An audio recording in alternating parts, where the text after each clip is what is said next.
Whatever issue your iPhone may have, cannot share your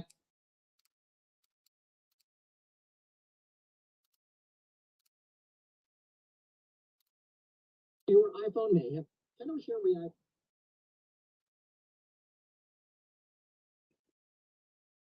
Okay, guys, welcome to the live stream. We'll just let people get in here.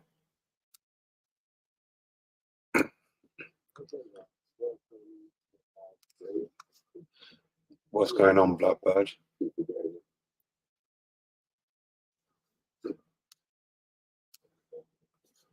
As everyone's coming, let them all pick up. It's all picking up at the moment.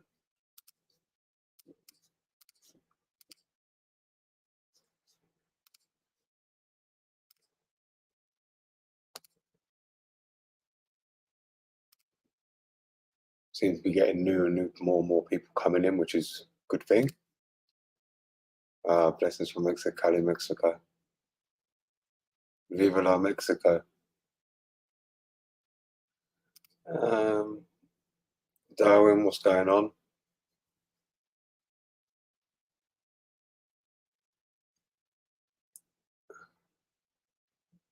Let's see who else. These comments keep coming through.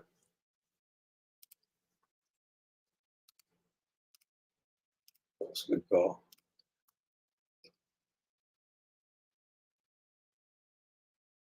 Best way to fault a faulty rear wiper on an F11. Tell me what you mean by a faulty rear wiper. What do you mean to fault it? To diagnose it, you mean? Let me know if that's what you mean, James. Blackbird, well, what is that? M52, M55. That really depends on you. What you prefer, if you want turbocharged or naturally aspirated. There's a big difference between them both. If it was between M53 and M52, this one's easy to decide, but they're both good engines, both of them. I've had both, but that's all based on personal preference. If you want a turbocharged engine, which you can do a lot more with, it's more tunable. It's a really reliable engine. Or you want the M52, which is naturally aspirated. It just depends on you and your budget, of course. Matthew, how's it going? I ain't seen you around for a long time. How's it going, mate? Tuga Garage, good evening.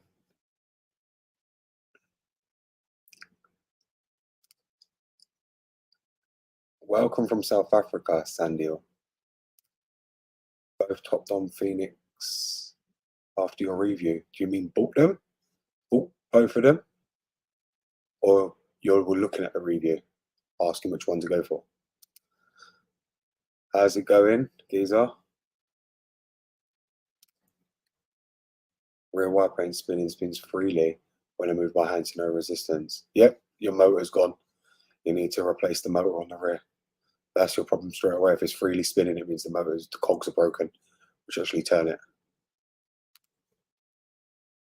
Sandil, thanks very much. I appreciate that. If I sit near now, stupid steering angle as is there near way to clear this in malfunction message. Is it possible to take the steering off and clean the disc? With the steering angle sensors, actually, fun enough, these behind me end up with that problem as well. Steering angle sensor. Best advice for that is to, if you probably see my video on the Launch Creator Elite, that can do everything you need it to do for such a good price for 100 quid. You will need to recalibrate that. If you've already recalibrated and it's causing issues, then it's going to need cleaning. It's not hard to disassemble them, take it off, take the disc off, and just make sure you realign it correctly.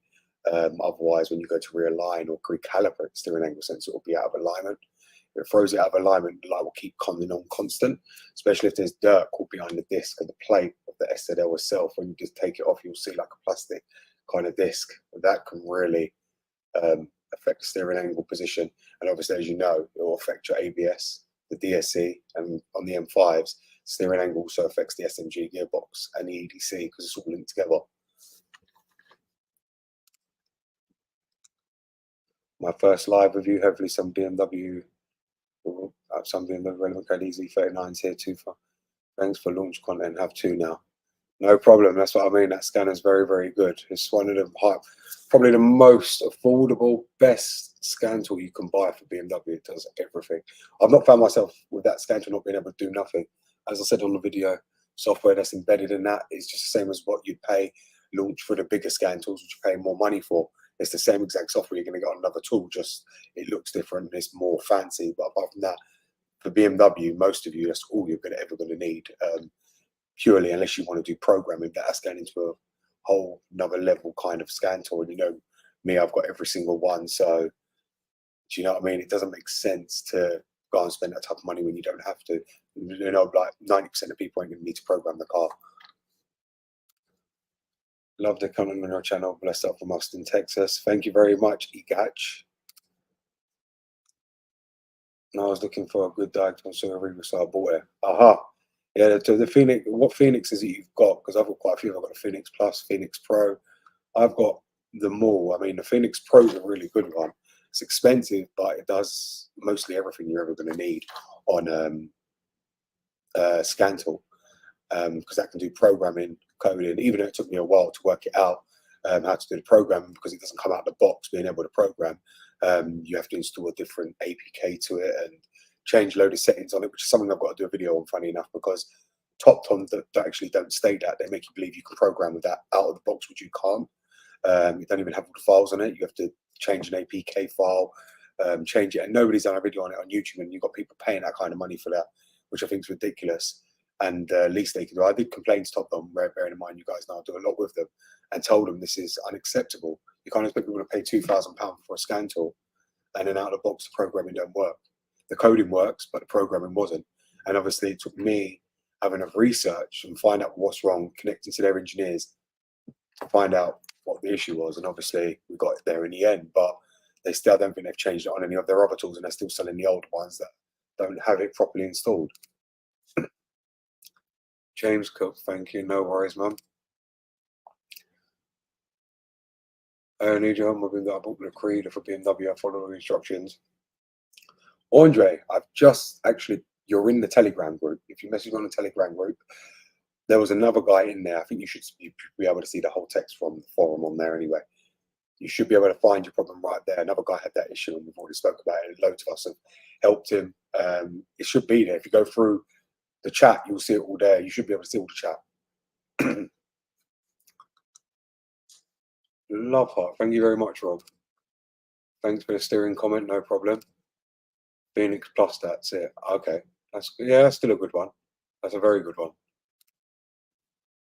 Mechanic trying to get me to replace the whole unit behind steering wheel, so have high battery during purchase of battery. BMW back in July. Is the battery on its way out? Yeah, it will be on its way out. Let me explain something. Even on my E60 right now that I've got, I only just bought a new battery for that, right? The black E60, and where the car's been sitting. Bear in mind the car doesn't have no battery drain because there's no need to have it because everything's fine in it. But the battery's already gone dead on that, and I think it's from leaving them outside. I really do. And that wasn't an AGM battery or gel battery or nothing. That was just a normal lithium battery that I bought, a Bosch one, and the battery's already gone dead just from leaving it outside and not using it, not starting it, not nothing. You know, I don't know if I'll be able to probably recharge it or repair the battery, but it looks like I'm gonna have to buy a new battery for it because the battery's gone completely dead again, and I've only just replaced it. And that way, I'm only talking like what, 3 months ago. And that was a brand new spanking new battery, which I fitted as soon as I got it. But it is what it is. It's the way them cars are. If they're not driven enough, you know, if they sit around a lot, you know, you got to remember the amount of modules inside one of them cars. Sometimes they have 15 to 20 modules, especially in a highly spec'd one. So everything's got to go to sleep. Everything's using power. The more you keep your key near it, the fuel pump's going to prime, wake the car up. Every time that primes, that brings everything alive, which then means everything is going to use battery power and the current's going to keep high, because nothing's ever going to turn off. Now, the reason that them cars stay alive for that one reason, and why every time many of you probably know the fuel pump prime, is purely because the alarm's constantly active. So it's all obviously got tilt sensors and every other sensor on there for the alarm system, which are always awake. So they never go to sleep. They didn't have the issue with launch, at least so far. No, I don't have any issues with that scan tool. It's a really good scan tool, really good. For the price, I mean, I gave my friend another one that they sent me two. When I gave it to him, and even he's found it very, very useful. Really, really good scan tool for what for the price. You can't beat it. You can't knock it at all. I think it's absolutely fantastic. And I mean, you know, all these other scan tools I've got, you got to think to yourself like, why buy all these other expensive scan tools? Only try to get sent them, but I hardly even use them, if I'm honest with you. I use that one. It's so much more easier, more convenient to get than them big ones. Like, it takes so long to set up, so long to have to get out. That one is just convenient to carry with you, even in a glove box, and you can do everything you need it to. Meaning our Phoenix install comments. Unless you're chatting to someone, I don't know what's going on here. I have an 97 from 5 to 8 and would like to remove the factory detuning. Is it safe? Where can I find instructions how to do that? You want to remove the factory detuning. What is it you've got? Have you got all the emissions related stuff on your 5 to 8 on the M52? If that's the case, that can be removed very, very easily. I've got a video on that actually on the membership, how to remove that. That's actually on there. You'll have to become a member to watch that video. But that's on there in full detail on how to remove that, how to get what you need to get, and flip the versions over. My miss has got an X3 free forever, stage 3 Rapido. Jesus Christ. Like I say, see, the problem with here at the moment, diesel is very hard with the ULEZ coming in force and, you know, people trying to scrap the diesels. It's just so hard now here in the UK. Nobody can have them. Everyone's trying to get rid of them. The prices on them literally just come crashing down because any that's been messed about with. DPF removed, EGR removed, is now failing the emissions. Obviously, there's ways of getting around it if you've got people in MOT testing stations that will pass it for you, but the majority of people don't have that. So if you don't have that advantage, obviously you're screwed, you know what I mean? And it will fail the MOT, which means you can't drive it. Or if you live in a ULEZ area, you're going to be paid £12 a day just for polluting the atmosphere. So you can't win with them really here. Like I say, the 5.5 diesels are really good cars. I mean, I had one myself and I enjoyed it. But like I said, for my personal self, it's not a car I would really drive. Again, being diesel, they have to be driven. Sitting around is not good for them. And I don't have no need really for 5-door cars anymore. I think the only one I've actually got is the 1 Series and the 5 Series now, and that's purely because they serve a purpose. The E60 serves the purpose for this channel, and the 1 Series is obviously it's a completely different car, you know what I mean? Like I said to many of you guys with the GM transmission, that's like night and day between the ZF transmission. I really, really do like the GM transmission over the ZF one. I don't know why that is. It just shifts much better. It's a lot faster. Even with the paddle shift is so quick, you know. Yet everyone rates ZF up. The ZF 8 gearbox, I can't fault it, but the 6 HP 19 isn't what it's made out to be. The GM 6 HP is a lot better than the ZF transmission.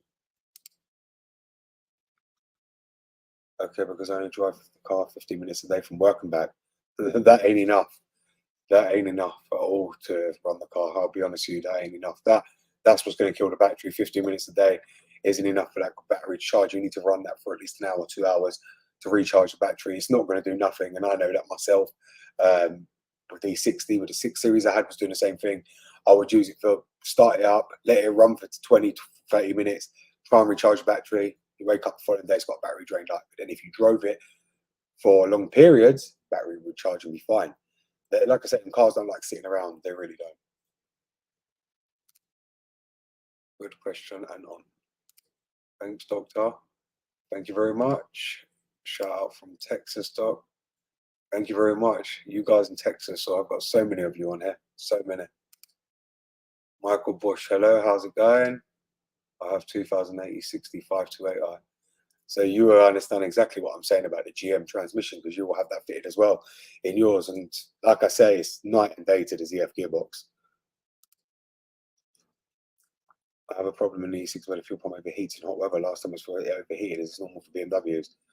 No, that's not normal. It's just the fuel pump and not the fuel pump module, because the problem is, depending on the color of your car, the fuel pump module is bolted to the side of the chassis, which is, I believe, on my cars, it will be on my driver side rear. Don't know where that will be on yours, but if the car's black, for instance, and you get a lot of heat and it radiates too much heat off the paintwork, it will end up destroying the module. It destroys the resistors inside the fuel pump module itself, which is the EKP module, which you'll find connected. It's bolted directly to the chassis of the car.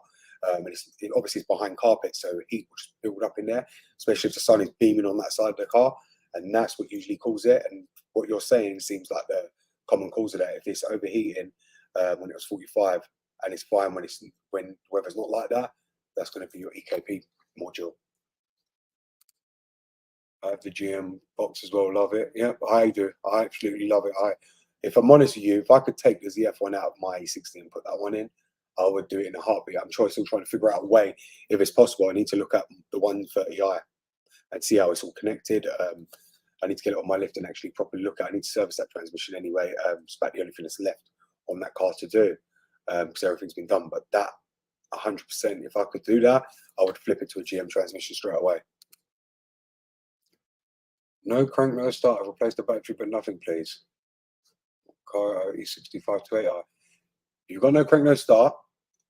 You've got a 2008 528i. I can almost guarantee that's going to be your ECU. It's probably been flooded with water in the ECU box.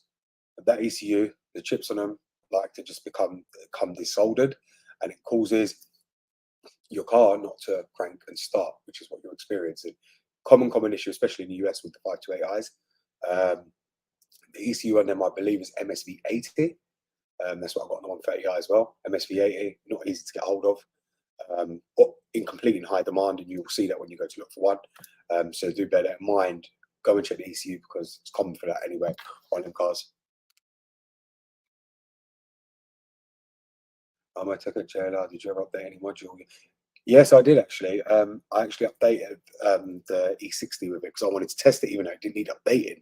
I just re-updated it to what it was already on, but it worked really, really well. Considering it wasn't using an Ethernet cable or anything like that, or an ICOM, it actually worked really, really fast via the USB to the dongle. I was quite surprised actually. It worked well. It actually worked really well. As for doing other things, I only updated the DME and updated certain modules. It worked wonderful. As for the iDrive, I don't know if that would be a different story. If you wanted to update an iDrive in BMs or anything, I wouldn't recommend doing it via their scan. So obviously, there's risks with everything, but obviously, it's probably better to use BMW stuff if you're going to go into that level of programming anyway. I would only safely use that for doing small module defects like changing and retrofitting and reprogramming something, which is an easier module like the FRM, CAS modules, things that don't take too long to actually program. Anything above that, I would really avoid and strongly avoid programming. What other ones have we got there? Great channel, thank you very much, Will Jones. E6 dynamic drive, error points the valve block, but likely sold on a sensor on it. Not sold separately, and to further diagnose, service, or repair those. With the E66 dynamic drive, yeah, I know what you're going about the valve blocks, but if it's the valve blocks, I don't think you can buy them separately. This is the problem with the 7 Series and parts. But them are absolutely ridiculous because you can't even get hold of anything for them because they ain't many about. So nobody's really breaking them. To be honest, it might be best. You're going to have to probably buy it direct from BMW. I know it's crap as it is. Nobody wants to do that. But in the same sense, it's a 7 Series, you know, luxury car. So you've got to factor in that obviously parts are not going to be that readily available like they are for the 60. And you know, because it's a particular choice car, let's put it that way, like not many people choose to drive them, but if you've got a dynamic drive error, you're going to have to go down that point. That's the common cause of it anyway, the dynamic drive on it. And obviously there's modules linked to it as well, but preferably if I was you, if you've got a scan tool, I would test the solenoid, test the valve block and see if it's operative, because you never know, it could be the O-rings in it that it's leaking past that's causing it. It can be many things on the valve block. You just don't know unless you actually run tests on it. What do I think about the M43 engine? A load of crap. Go and buy a full Fiesta, trust me on that. You don't need that crap in your life. That's too much headache that's not worth the money. It's not worth it for the engine. Buy a full Fiesta or a Vauxhall Astra or a Mini Cooper, or it's just something completely different to that. That is the worst car possible anyone could ever go for.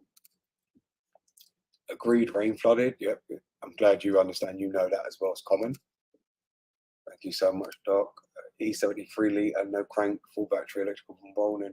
Started with warning before fine. Electrical problem warning. Started with warning before fine. Car stalled and goes to someone hasn't cranked since. Rear hatch module is fried. Well, the rear hatch module wouldn't stop the car starting. If it's got full battery and it's not cranking, it's 3 litre, again M52.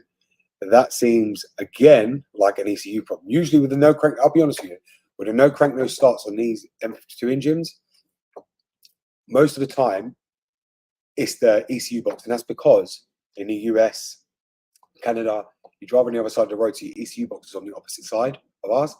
Rainwater ends up finding its way down there and into the ECU well, and it will destroy all the pins on the ECU and destroy the ECU as well. That's the problem with it. And that's the mostly common problem on them cars over there is the ECUs going out. That's what will cause the no crank, no start. Everyone starts pulling the car apart, finding other things, but it's always the ECU on them. That's a common thing in them countries. As soon as you get heavy rain and you don't check it, obviously many people ain't aware. It's not their fault. You know, it just happens. The box gets flooded, water builds up, then your DME's on the way out. But that's mostly the common problem of that is the ECU. I don't see any update regarding it. Okay, after when I get off here, I'll send you the thing what to do. I'll send you the chat. Maybe you don't see it because you're new, but I know it's there because I had another guy on there who's got had the same issue as you.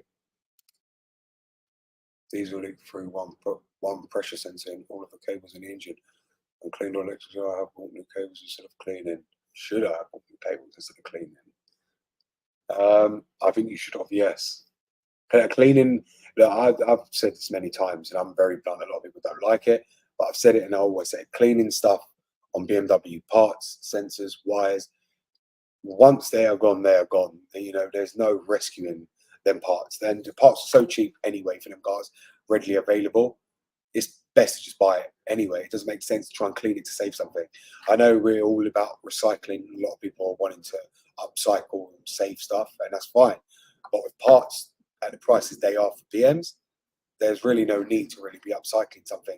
Just buy a new part, slam it on, and make your car run back again the way it should have been. You know, because obviously when you clean it, and this is how a lot of people end up misdiagnosing their car 24/7 because they think, oh, this ain't the problem because they've just cleaned that. This shouldn't be the problem. So then they start changing something else. The problem doesn't go, and then they're still overlooking the one problem that they thought was the problem that they've cleaned, and that's the main problem that's causing all their problems. I had the engine redone a year ago, changing the car now. It's 209,000 miles of blasted. P049 come up 8 months later. The mechanic changed the purge valves. Why? Well, that code is usually for purge valves anyway. It's to do with the fuel and air mixture being lean. So if that's the case, that's why he would have changed the purge valves. I don't understand why he wouldn't have run a test on the injectors and the fuel in itself. What car is it you got? What car is it you got, Knight Rider? I'm not sure. I-39 and no crank, no start is corrosion. Yep. As I mean, that's what I mean. Going corrosion is called by salt and rainwater. That's what causes it. It's just common. Anything like that, any kind of crap causes corrosion, especially on BMWs. On the electricals, it's terrible. Absolutely terrible. Except my height up and down. I only have a grinding type sound. What could fix that? That's going to be your cogs on the seat. For the motors, they break off. It's common on the E60 as well, and so that's going to be the problem on there. Why you can't. You're saying all the adjustment about finding something by seat up and down. So it's going to be the cogs on the element of the seat that are going to be broken. That's why you're hearing a grinding noise. It's grinding because they're broken. Do you like big nostril newer cars? To be honest, I've not become a fan of the new BMWs. If I'm honest with you, I haven't become a fan of any of the later cars. I think they're all trying to make them all electric and too big and beefy. I think they're trying to follow, obviously, the US with how big their cars are here. The German companies are trying to copy now the US based on, like, obviously all their big trucks that they've got in the US, and that's what they're trying to do now. They're trying to make them more big and beefy, which over here they're fuming about it because obviously our car parks are very small. When you go and park up, cars are like literally like that together, very close. So there's no space for you to open the door. They don't want that. They don't want cars getting bigger, and obviously they're going to be putting restrictions on bigger cars that they won't be allowed to park in car parks because they take up too much space. And you do know you're taking up nearly 1.5 bays just to park that car here, and we don't have the space for them kind of cars. So obviously here they're trying to get onto people about that, as it is all car manufacturers, about making them so big, because it's not just going to affect the people; it affects obviously everyone in general. If everyone's buying a big car, Jesus, you're taking up 1.5 space. If you work that out of 300 spaces in a car park, 1.5 for one car, you're killing a car park. I'm talking about X1 F48 and a 40 sensor was on a fuel line sensor. fuel line sensor. The fuel sensor was on a fuel line sensor. Okay, because you said the wiring.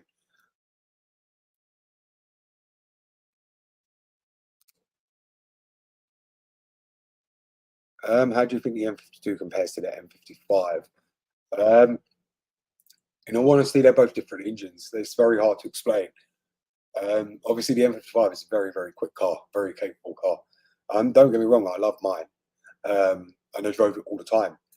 But it's just different, ain't it? Because with the M52, you have to work for the power. The M55, it comes up so quick, you get bored of it. Like, it's very, it's a fun car. Like I say, it's very fun, very fast, very thrilling. But once you're there, and every time you can get to the speed up within seconds. It doesn't make sense. With the M52, it makes it a more engaging drive because you're constantly having to work for the speed. So obviously having to drop gears, change gears, trying to rev it out. With the M55, there is no need to do that at all. 340i for long-term use. 340i is very reliable. It's got a D58 engine. So yes, for long-term use, that is a very good engine.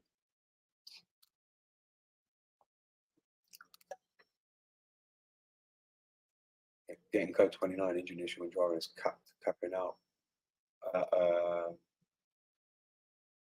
Capping out at 2000 on 2000 rev. Drive normally. What engine is it on the E90?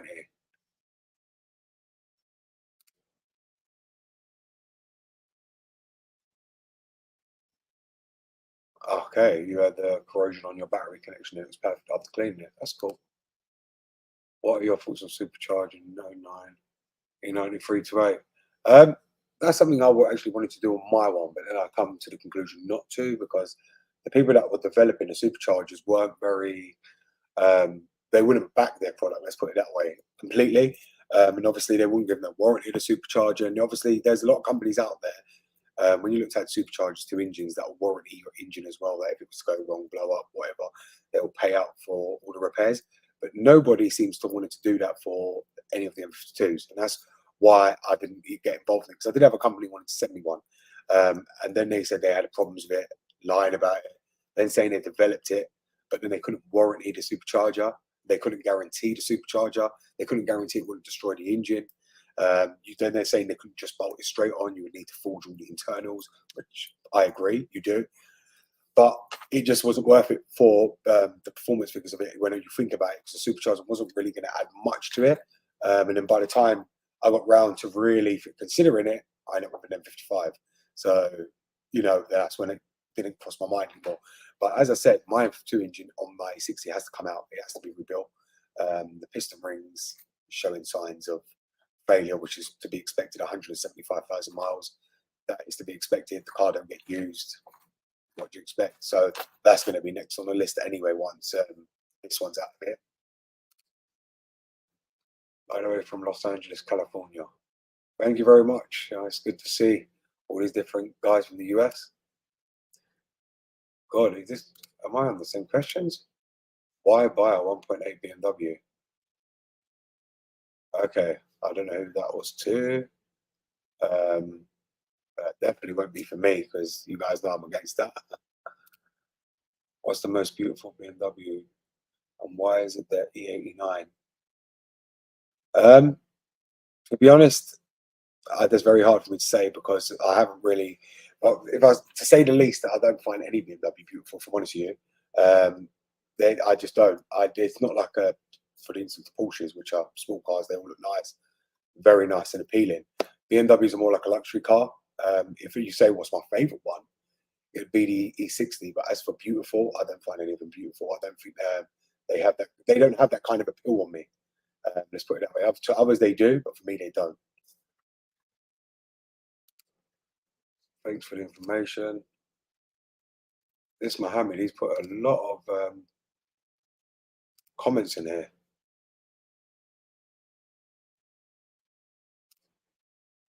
Oh, thanks. We looked at it easy and it looked clean. Could you not get full diagnosis from a fault in communications? Just told started by the person who looked it up. Could not get full diagnostics from a fault in communications. If you can't get couldn't get full diagnostics, that means the ECU's at fault, because that's usually where the faults will be, and you're meant to be able to get full communications in them. You was told to start. I wouldn't believe it's the starter, because if your car's starting, that's not going to cause issues. But it could be the starter relay, and it could be the wiring breaking down as well.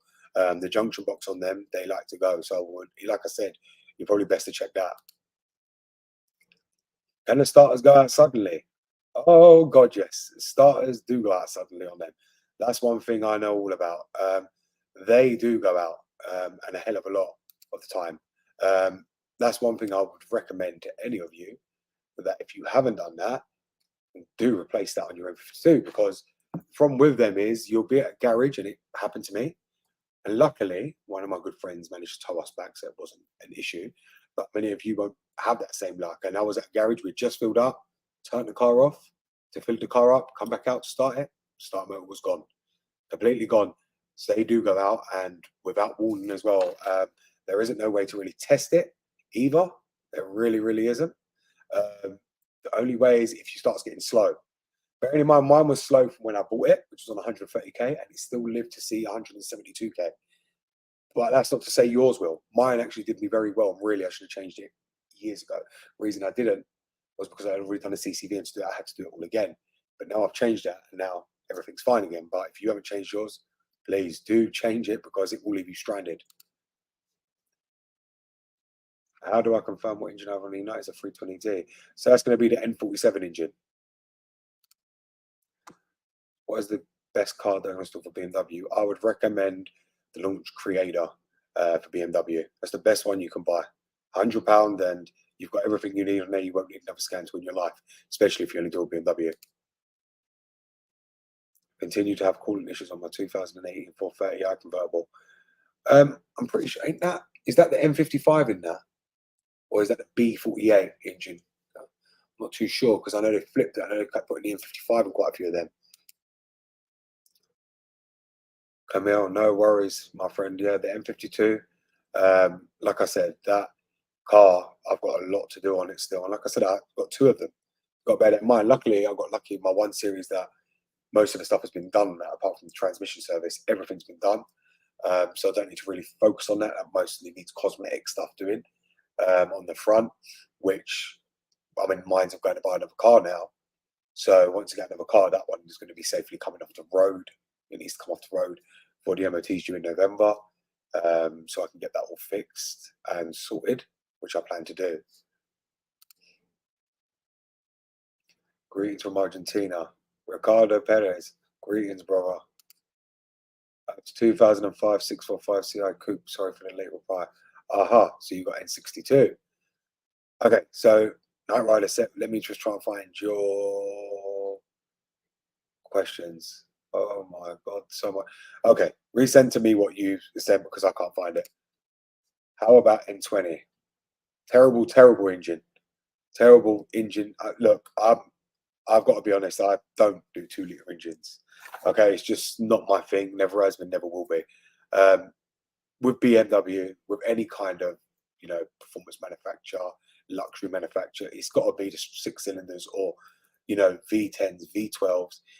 You can't drive a luxury car and have a 2-litre engine. It just doesn't make sense. I know they're turbocharged, but N20 it's not. Same as the B48. It's not for me.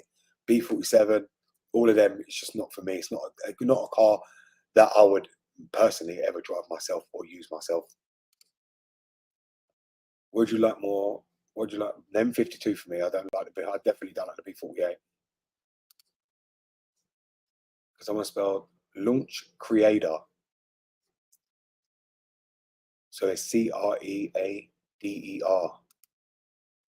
Generic guide for using the E-System. I do. E-System is actually on the membership as well. On the membership, there's a video on there. There's quite a few of them using E-System. I've actually got another one about to release regarding connecting up to be able to use it for programming, because E-System is very difficult to use for programming. And the same with ISTA, especially on the F-Series cars. There's a certain way you've got to do it. It's not just plug an icon into it and use it. It's got to go direct through a whole different system, direct for a whole different line. There's many different ways of setting it up. I did do it on my F-Series, and I've got a video on it as well. I'm probably the only one. I don't think there's anyone who's done that video, even on YouTube, how to connect it up for programming to use for ISTA. Everyone's done it for. A lot of people just show you how to do it with E-System, but they don't show you the safe way. for doing it. The way I've done it is very, very unique, and it's a way that most people have never seen before, using this stuff to program via a different way of doing it, because it's not just simply plug and use. It don't work like that. No worries. Would you recommend someone to buy the new BMW 5 Series or B48? B58 engine, yes. B48, hell no.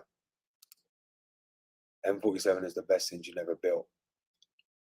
Look, like I said, everyone has their own opinion on that. For me, I don't do 2-litre engines, so that's not for me to comment on. I just don't do 2-litre engines at all. Obviously, I've had this channel 3 years. You guys know I've not done any 2-litre engines at all on this channel, and I don't ever intend to. It's just not my thing, and they're just not worth the money at all. How do I get my 2005 X5 out of limp mode due to the new key? Due to new key? X5 out of limp mode? Limp? We're bossing in limp mode 4, and what do you mean due to new key? M54 my driver's supposed to put all of my adjustment. Eric, I think I answered your question regarding that. I've already answered. That's going to be that grinding sound you're hearing is the motor is in the cogs. The cogs are broken. You need to change the motor in the seat. What do you think about the M62 engine? To be honest with you, if I'm honest with you, I'm not really into all these old BMW engines. It's never appealed to me. Never any of them. M54 was the only one I actually done regarding the older gen engines, but all these old V8 engines, M62, M52 TU, M52, it's never really appealed to me to have them engines, if I'm honest with you.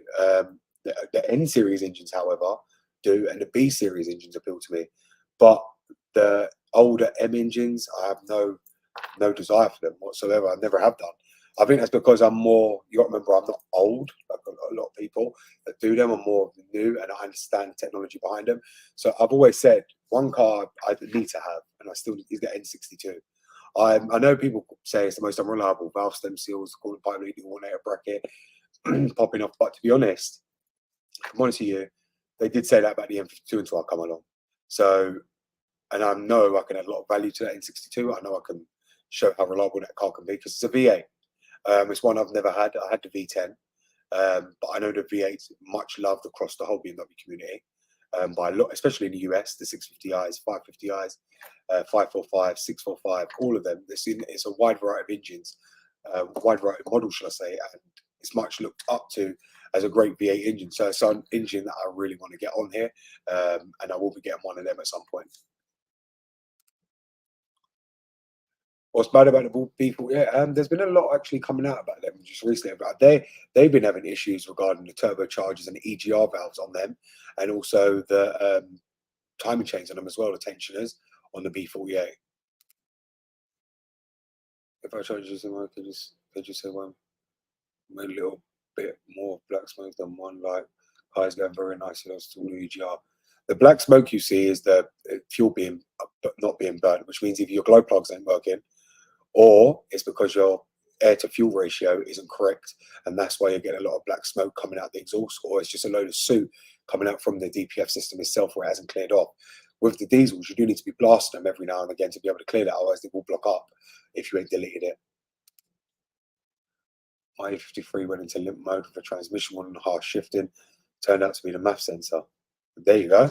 That was easy enough. Most of the time, it's usually the gearbox on them. You got a new key from the dealership, but they didn't pair it with the car, and now it won't start. Okay, if you got it from the dealership, you're going to have to go back to them because they should have paired that with the car. Usually, they have to send off for the ISNs to get the ISN registered with your key so it starts your car. If they haven't done that, then you need to go back to them and get them to correct it, because that's something they should do immediately as it comes out the dealership, especially when you bought it from the dealers. If it was someone else you bought from, I'd say, okay, I'm going to have to help you with that. But when you bought it from the dealership, it's their problem. Go back to them, because they should have made sure that that key left with the ISN and fully working with your car. Actually, should have actually been all probably synced to your car while the car was with them. What do you think of the M54 engine? M54 engine, to be honest, again, that's one I would buy purely because here we get the M53, which is the naturally aspirated one, and the money you would spend on an M53 engine being naturally aspirated, which uses the same injectors, same fuel pump, same layout, same valve cover, same everything, you'd spend all that money naturally aspirated when you can buy the M54 and have the exact same problem, same injectors, same all issues you're going to have on the M53, and put the money into an M54 which is turbocharged. So it wouldn't make sense for me to buy an M53 engine. That's why I don't. And secondly, where I've got the M52, the M53 just doesn't make sense for me. You spend all that money and you just never get it back. M54, on the other hand, I would like to get one of them and do something unique with them, something that I don't see anybody's done yet. But I would like a 135i, which would be the E82 or E88. I would like one of them. Or do you think the problem with the 2013 328 jumping when accelerating just at slow speeds? If it's jumping, that could be two things. It's choking, which could be your spark plugs, ignition coils, or your Vanos onwards. There'll be only three things on them. But if it's jumping, usually it's gonna be something to do with the air to fuel ratio anyway on that air to fuel mixture, shall I say? So it's not burning properly, and that's why it's jumping. Or it could possibly be your torque converter on your gearbox, which I highly doubt, because you've got a GM transmission as well, which is very rare that would happen. Isn't the M54 engine actually superior to the M52 not having Vanos and thus more reliable? The M54 engine is a Vanos engine. It's the M52 that doesn't have Vanos, or it's got single Vanos. But the M54, however, does have double Vanos. It's got a double Vanos system. But as for the M52, I strongly believe the M52 is much better than the M54 engine and the M52 engine. For me personally, that's the way I see it. I prefer the M52 engine. Yes, they have their issues, but they're a lot more reliable. They're a lot more easier to maintain, better to maintain, more rewarding engine. You know, every time you drive it, it gives you a much more rewarding feeling than the M54 engine or Valvetronic. Yeah, so the M52 uses Valvetronic. The M52 uses Valvetronic and the M54 uses Vanos. That's correct. Thank you. I worked over in the late 90s, early 2000s whenever I buy a BMW V8, especially from that era. I agree. A lot of people wouldn't. But for me, I would prefer to buy the N62 engine. I don't know why. It's just an engine I like. And I've always said it, and I will end up with one of them on it. It's probably going to end up being a 650i convertible because it's a car I've lost over for a long time, and that's the car I want. I know people would, you know, with them would probably go for the M6 convertible if given a chance, but I've already had one of them. I don't want another one of them. I'd rather have the 650i. And it disappeared, and it's been about 1-2 weeks. It hasn't come back. I would scan it because if the CL has disappeared, it will be stored in the system anyway, so you'll be able to find out what that fault was for. M54 is on top one of the best BMW engines. It is when it's running good, but like I said, it depends on how much my body's got to take, because the last thing I need is a car that needs so much work every day. Every day you drive it, you need something else. And I've got a lot of friends actually in the US who's actually got that, and they tell me every single day they drive it, the thing's back in for repairs. You know, they having to repair this or repair that, because you got to remember, it's not. A lot of people use it as a drag car, track car, whatever. But you got to remember, BMW engines they're not built for that. BMW didn't build cars for that kind of stuff, you know, for tracking, and especially M54 engine. It wasn't a track engine. It is on the 1M, but it isn't on the normal standard 335i's, 135i's. And a lot of people get that confused. That's why they can't handle the abuse. That's why the rod bearings go out, and you need to forge everything because it can't handle that. And that's what does, because it's really just a normal, you know, twin turbo car. That's all it is. And obviously, what the boost, and that's where the problems start coming in on them as well. But obviously, it's a car I would do happily, because I'd rather put money into that than an M53. Thank you so much. Engine code N stands for no. I've had everything for both of my them for hardware has been better and burns far less oil, more power too. Yeah, of course it's got to have more power than all of them. You're talking about a turbocharged car compared to naturally aspirated engine, so of course it's gonna be much better than the M52, but not as reliable as the M52 in no sense. No sense whatsoever will the N54 be as reliable as the M52, where it can keep going and going. But that's because the N54 is turbocharged, forced induction, and the M52 isn't. So of course the M52 will always be more reliable than a turbocharged car. The S65 and S85 are good tier. No, don't get me wrong. S65, S85. I had, like I said, one of my friends. I had his car here. He's got an S65, and I've had the S85 at the time. And I've got to be honest with you, I did not like the S65 engine one bit. I didn't like that at all. I felt like it was that car needs to be revved. Down low, the power is like next to nothing. It feels gutless, even with a DCT. That car loves to be revved, and you could tell that just by when you're slightly tapping the throttle. It wasn't like the kind of car that you thought, oh, from a 4-litre V8, it's going to jolt you forward. You tap the accelerator and it's going to go flying. No, not like that. Oh, it feels very gutless at first, unless you're revving the crap out of it. Oh, M52, not N54. Okay. M52 is superior to M54. I would think so, yeah, because you've got to look at it like this. The M52 can keep going for thousands of miles. Once you overhaul them engines, you've got nothing to fear. But with the M54, yes, you can overhaul them, but people are always going to want more knowing it's a turbocharged car. Everyone's always going to want tuning, want this, want that. And the more you tune the car, the more problems arise.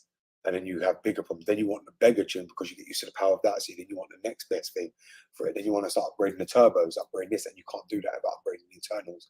But then you start making the car more and more unreliable. And you see a lot of them. And I'm not going to lie to you, I get a lot of people comment on this channel that, they agree with the M54 being very unreliable because it breaks down a lot. And theirs is always having to be repaired. Always. They only make really good cars if you're prepared to really have other cars spare, not to have as your only car, because that'd be the most unreliable car on the road if it was your only car, because it's going to be broken all the time, especially if you want to boost it. Obviously, you've got, like I just said, you're turning a basically track car, race car, if you want to call it, into something that's meant to try and be a race car. You've got to remember that, because they ain't made to be a race car. The 1M is, the 335i's, and obviously 535i's are not made that way. They're luxury executive cars. The 1M was actually made as a track car. Less parts, that's true.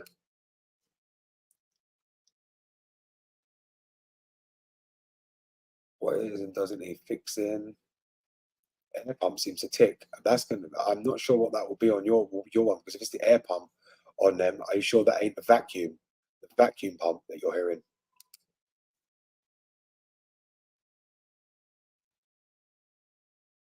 Error code 29. There's no error code 29. You need to find out what the actual code could be. If it's in limp mode or a signature 2000, that's going to be something to do with injectors. I'm trying for days to get one of the injectors out. Can rotate it a bit, but I can't pull out. Slide hammer. That's your only way to get them out. What power upgrades would you suggest for an 09328 without affecting the reliability? To be honest, on the 328s, if I was you, I would just do the 3-stage manifold. I think that's enough for them, if I'm honest with you. That already gives a lot of power for them. I wouldn't go extreme with them because they don't need it. And you also want to keep it being a natural aspirated engine, because you've got to bear in mind what you don't want to do is lose the reliability of the M52 engine. The M52 is reliable, very reliable engine. I know that. Even the parts they used to build that engine are very solid inside on that engine. They do. You've got to remember, a lot of people try and say that the M52 and M54 is the same internally. It's not. It really isn't. You've got to remember the M54 is forged because it's turbocharged, and M52 isn't. So that's what makes it a lot more reliable. By putting a lot more power to it, you're going to make it unreliable, and there's no need. The 3-stage manifold is about the only upgrade I would do to that. There's not much you can do to a naturally aspirated car or a naturally aspirated engine. Even remap isn't going to change or make big achievements on the car. Do you know what I mean? Obviously, if you want a faster car, you have to buy a faster car. But as for the M52, I think, to be honest, the power it puts down is still adequate for today's standards. If you leave an M54 stock, maybe do right. Yeah, it is manageable. If you stock, it's manageable. Obviously, part taking wear is quick, but that's like with anything. If you tune any car, anything you get, everything's going to become unreliable. It doesn't matter what you do. If you're putting more power to a car, parts are going to wear a lot faster than what they would normally. And that's why manufacturers always avoid the warranty if you remap a car once you first buy it from them. and you go and remap it to avoid the warranty, that's because you're making the parts wear down quicker than the mileage, the warranty that they give on the mileage, which means it's going to have to be replaced a lot sooner. And obviously, I don't want to do that. So that's why they're against it for that reason. Autobahn, not drag strip or drift blocks. Yeah, correct. The Autobahn. Ever had the pleasure of driving an S62? No, I haven't. I haven't driven one of them at all. Like I said, as for the old engines, I haven't really. I don't really take the time to look at them. For honest with you, I'm not. I'll be very, like I said to you, I'll be very blunt. My interest is purely from E60, E90, and up E87, E66, E65, E63, all them kind of models upwards. I've never been interested in really much of the E39s, and I've had them on the channel. Don't get me wrong, and obviously they're great cars. I had an E39 before. Obviously, I started YouTube as well, but obviously I'm more very technology geek, and I like everything to have everything. And obviously, them older cars are more aimed at people who are scared of that kind of stuff inside a BMW. But for me, it's not my type of car I would drive. Now, not being funny, like I said, if I wanted to, tomorrow I could go out and buy an E39 M5. Hell, tomorrow I could go out and buy an F10 M5. The prices of them right now are still same price as what you buy an E60 M5 for. It's absolutely ludicrous and ridiculous that the F10 M5 is so much money, but that's because of the issues they were having with obviously the rod bearings and then grenading themselves when people tune them and bending the rods. Is it something I could do? Of course I could do it. I'm doing these Porsches like nobody's business. But would I go out and buy one of them? No, it just doesn't. I've got to be honest with you, them kind of cars don't get me excited anymore. And that's one of the reasons why I sold the M5. Like I said, much as it's a great car, I love the engine. I loved it. But it didn't get me excited to drive it. I wasn't excited to drive that car anymore. I lost all the passion for it. And it's a shame. It's a real shame. And like I said, this brand right here converted me massively. Completely changed my whole mind and my demeanor on what a sports car is meant to be. And that's why I had this with the M5, the Porsche, the Boxster. And every time I had the chance, it would always be picking this one. The M5 would sit outside. It wouldn't even get used to the point the battery was going dead. Yet everything was done on that. And it was a waste to leave it sitting there. I'm glad it's with the other guy, Kieran. He's enjoying it. Me and him are in contact all the time. Obviously, he wants to bring it here because it needs this service is coming up. And obviously, he said to me, he'd let me continue to do it. So I even need to do that at some point. So it's not like it's completely out of my sight. He was asking if, when it comes to sell it, if I wanted to buy it back, and I probably would. But again, I need to think of where my situation is at the time, because what I don't want is it sitting outside yet again, because it's ridiculous. Because obviously I could buy it back, but it's a case of, am I going to use it?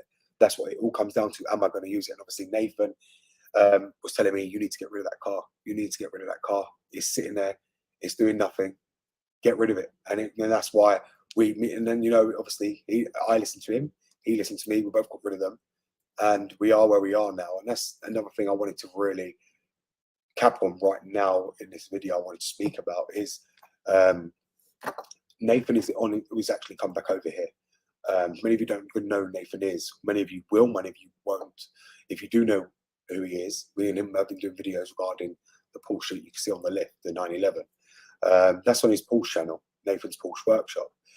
Many of you don't know who he is, Nathan's BMW Workshop. Me and him have been doing a lot of videos together so far, and he's about to come back over because we've got to get this engine rebuilt. I'm in a hurry to get it done because I've actually got the buyer of this car coming next week, in the middle of the week, to see what I've done. He needs to help me get that engine back in. Obviously, it's something I can do on my own, but I've got a lot still to do on that car while he's doing it. I've still got to bleed on the brakes, prepare everything. I've got to tidy up in the engine bay. I've got other corners I need to put on. There's a lot more I need to do. So while he's doing that, then I can jump on that. But obviously, me and him we're thinking of going live during the engine rebuild of that. And we're going to be live for a few days while it's being rebuilt. I'm not sure how it's going to play out as of yet regarding that. But if we do go live, I wanted to know your guys' thoughts on that if you wanted to see that, because it's going to be a long process. It's going to be over a lot of days. Now, he's a bit hesitant because, funny enough, he was meant to join me in his live today, but he's out at the moment with his girlfriend. But he's a bit hesitant about going live on YouTube. He's more wanting to go live on TikTok, and I think that's because me and him we've tried the lives on TikTok and it worked actually really well. Compared to YouTube, obviously you get people finding you on the For You page and just scrolling through, and then people just coming in and giving you donations. Just that you can find people that ain't even interested, just sitting there watching what you're doing. Sometimes we'd have the camera on just watching when I'm doing the car, when I'm doing this 911, when I was doing the brake lines, for instance, calling pipes. We was live on that. I just sat on the tripod. We had people watching you, coming in, and you were getting them by the thousands. I think the highest we had in there was like 2.3K. And that's because people are just finding you constantly for you and finding it interesting. But it's something people ain't doing on there. Used to people just sitting there with a sign up or laying down there or talking crap. We were actually doing something which I think interested people that weren't even interested in cars were joining and commenting. So he wants to go live on there. I said to him about going live on here because he's not really keen with the audience on YouTube. I'm not really keen on YouTube anymore. But I wanted to know your guys' thoughts on that because that's where I think me and him are planning to fully rebuild this engine on there. Instead of letting it just go, you guys don't get to see. I think it would be great to hear the first start of this engine after we rebuild it and obviously putting the engine back in.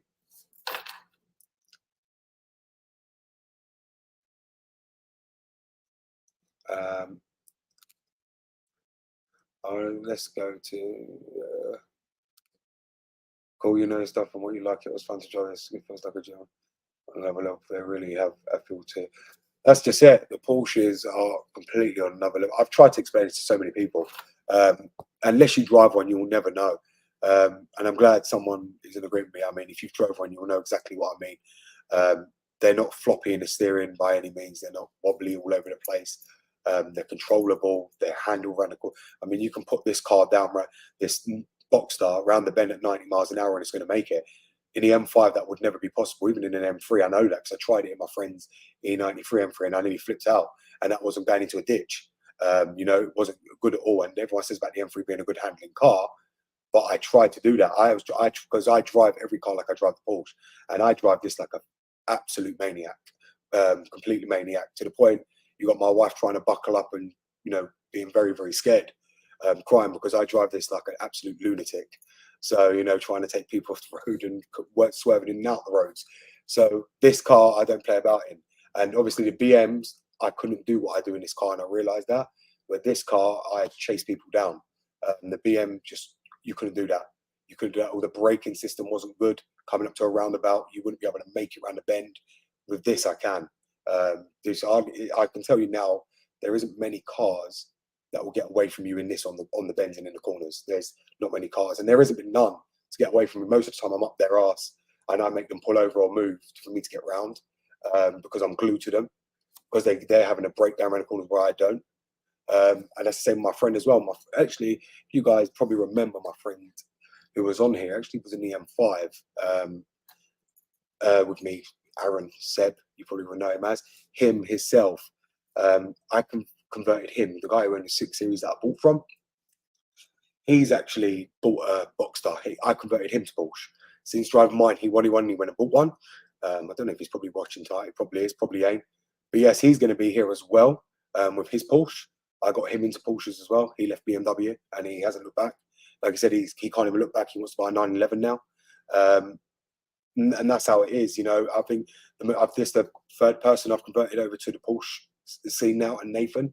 And Nathan's another one because of me. I pushed him to buy Cayman and the G-Wagon, and he bought the Cayman, and then he bought his other Cayman, and now he hasn't looked back either. And I did say to many people, there's a reason why I went to Porsche.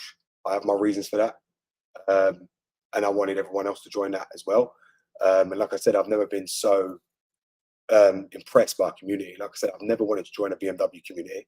Never in my life. It never even crossed my mind. But as soon as I got the Porsches and I joined the Porsche Club, I'm part of that. Everyone knows who I am there. I go to a lot of meets. Never did that with any of the BMWs. Never bothered. But with the Porsche, you probably see the stickers on my windscreen from being in the Porsche Club that I've got above my windscreen on my Porsche right here, right there. You can see it. All the stickers up there where I'm part of the Porsche Club. So yes, I go to all the Porsche Club and all the Porsche Club meets in this. But like I say, with the BMW, I never had no interest. Had no interest in going whatsoever. But this is a completely different league for me with Porsche. It's a different animal. Like I said, my next car, at some point, you will see me with my 997 Turbo on here. That's my ultimate car that I'm going to buy. I don't care what it takes. Obviously, my missus is with me on that. She knows I want to get one, and I'm going to get one. And like I said, I've already nearly halfway there with the money. As soon as that 911 goes, when the guy pays me the rest of the money once it's complete, which I'm meant to be having once it's finished, I think I'm already in the market looking for a 911 turbo, and that's the next one I'm going to buy. And that's it. Really, realistically, it's very hard for me to warrant fine. Once you get a 911 turbo, guys, that you've got to understand, that's probably the fastest car on the road today. It beats Ferrari, Lamborghini, Porsche exceed themselves for the 911 turbo, and I'm looking for the Turbo S. Once I go to that, I don't think I would ever go back. There's no going back to BMW because no car is going to be as quick as that. No car. It doesn't matter what you bring me, there will be no car. And yes, many of you say I tuned BMW, but if I tuned the 911 turbo, there's still no match. That's what I mean. There's no competition between the two of them. You save a fortune by being able to do work. I do. Do you sell the Porsches restored? From what I've seen, you'd all the hard parts are done with dry ice blood. That's what I plan to do. That's why I've got the engine out at the moment. That's what I said when Nathan's here. We're going to be dry icing it, and I'm going to be completely covering the whole underside to try and restore it to make it all look brand new and restored. I've also got working interior. Obviously got a PCCM Plus over there that I bought, which is still got to go into that car as well. And that's what I mean. If you guys want to watch my video yesterday, I actually done a price breakdown of all the parts I spent on that car. And that weren't even adding up. Obviously, the two coolant pipes in the rear, the PCM Plus that I bought, and we're already at 11,500 in parts on this car. But you guys got to bear in mind, I only bought the car for 10 grand, so I'm still in the money on this car. It's sold for 32, so for me, it's not a problem. Obviously, it's not a massive amount of money, but I'm still coming out better off than I would have with BM. So it plays really well into my hands, and from then that's what gets me the 997 turbo that I'm looking for. And obviously I've got a Porsche Club member who's doing actually the same thing I'm doing on this 911 to his turbo, and me and him are in talks at the moment about me trying to buy that one, because that one's going to come here after that one's gone. So I've got that as well, and it'll be great to have that. And obviously Nathan wants to come back over with that because obviously that's his dream car as well. So it's something that I look forward to. I look forward to getting that car, and I don't want to rush to get it, because then once you achieve that, you feel like you're working towards nothing, because what's next? And that's the question that even everyone told me. What's next after that? Is there anything better than a 911 turbo? I don't know what I would do after that. The E46 M3 is a gem. Like I say, everyone's got their own things. Everyone can decide on what ones they want. Everyone's got their own car or dream car. For some, that's their dream car. I know I tell people the only way you can own a BMW is work on it by yourself. I have plenty of money. That's true. It's true, because garages will rip you off, and same with them. Porsche, it's the same thing. What about M52? Once you go Porsche, you never go back. That's the truth. That is the truth. I literally, like I said, apart from the E60, once that's got another issue on it that needs addressing as well, electrical. So I've got to bring that in and sort that out as well. But that's what I mean. My time is taken with these Porsches at the moment. It's true, once you go to Porsche, you don't go back. And I don't think there's no substitute for them right now. Like I said, trying to find another car is hard as nails that's going to please me as much as these do. If you try F1 car, Porsche's very slow. No, that's what they say about the M5. It's the V10 engine. I had it. The Porsche is not slow compared to that by any means. If any of you want to ask what the fastest car here is, I can tell you right now that these two are two of the fastest cars here. Out of the M5, this would blow it out the water in seconds. This just not even in the same comparison. Like I said, a lot of people seem to think that, but I have no understanding. And can you use an F1 car on the road? You can't. The only F1 cars you can, which are inspired by F1, is the E60 M5 V10 and the V10s. But even a Lambo is still never as quick as the 911 Turbo, and I think that's been proven enough on YouTube, enough everywhere. 911 Turbos, it's game over. Most Porsche outdo themselves to that car and beat every competitor. There's nobody else there's no car that's better than that on the road. Anyone who says that about Porsche is usually the ones that can't afford to buy one. So they try and find something in their goal, which is achievable for them to say that that's their dream car. We do see that a lot, even on the channel. People say, "Oh, the E90 M3 magic," but 10, 13 grand here. Do you know what I mean? Obviously, some people that's a dream car. Might be their dream car. To some people, it's just what's affordable and reachable for them. I never owned an M52. I've had two M54 and one N62. N62 is for sure going to join me. That's one engine that will be joining me eventually. I've said that for a long time. N62 is finding the right one. I'm trying to find one that's been parted out for spares where someone don't want to take it and be repaired, but that ain't always easy. Okay, mate, no. I'm only 26, just started learning about BMW about 4 or 5, but now that's all I want to own. Very nice, glad to hear your work will be worth it for someone who knows 997 Turbo will be crazy. They are crazy, and like I said, I mean, that's the kind of car I know I can take to the next level. The Mezger engine is just going to be absolutely insane, and that's why I want it. I know I can keep going with that, keep going with that, keep going with that. And I don't think there's nothing that's going to be able to rival me. I know it's going to get very boring because obviously I'm going to be beating everything on the streets constantly. But in the same sense, that's what I want to use it for because I don't drive much. Go out, terrorize the streets, come back, you know, and relax. That's it. That's all I really want it for. That's my age now. I'm getting to that age where I just want to do that. Same as guys in the GTR, the R35s, same as guys in their Supras. It's what they do, innit? You buy them kind of cars, 40, 50 grand. I mean, the price of what I'm going to be paying for my 997 Turbo, which is around 48. I could buy an R35 Skyline, but would I want that? No, I don't want to be associated with them kind of people either. I'd rather stick with the Porsche community. I feel like I'm being mugged off and don't even know where to go with my car. You need to find a good garage local to you. That's where you got to go. If you're serious, learn on being pay your dues, then appreciate an extreme purchase. That's true. Halogen xenon headlight retrofit. That's on the membership already. And if you want that as well, that's going to be on a Telegram. If you click the link down below to join a membership, we just had another member here who I've got to help with that. He's in the Telegram group. If you become a member and join a Telegram group, you have access to me directly, which we've got people in there. I've got 2 guys who actually work at BMW every bloody day. They're in there. They will help you, and also me. So whatever you need, if you need that doing, we can tell you how to do it and show you how to do that. We also can go live with you and do a video call with you on there as well, which we do live streams on the Telegram. Boost on over and they're saying new turbo. I've been hearing a lot of people saying it's pressure converter. You can't go by what people say. Really, you need a correct diagnosis of that. And the only way to really find that out on turbos is to run a smoke machine. If it's the boost solenoid valve, you'll know if it's leaking or not working, or if it's opening and closing, which can be tested. You can test the solenoid valves with a scan tool. What, in your opinion, was the last good BMW? That's very controversial because if I mention it now, a lot of people are going to say to me, it's not. I think it is. If I'm very, very blunt, I'll be very, very blunt with you here. The last good BMW, in my opinion, is the E60. That's one opinion. That's true for me. The best last BMW is the BMW E60. There is none after that. I think even the F series, I had them. I've been in F30s. I've had F26 as well, and obviously they just don't deliver on what I want as a car. I feel like the E60 is a much better car all round. I feel like you got more for your money back then what you do now. I know people complain about all plastic parts, but I've got to be honest, right now, the amount of plastic that BMW are using on these newer cars is nothing. Now, when you look at E60 and E90s, it's absolutely nothing.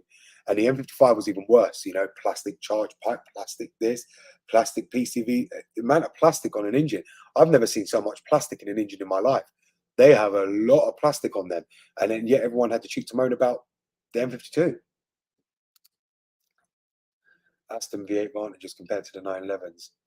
I'm not an Aston Martin person. I'm really not an Aston Martin person. Again, it's a good car. Don't get me wrong.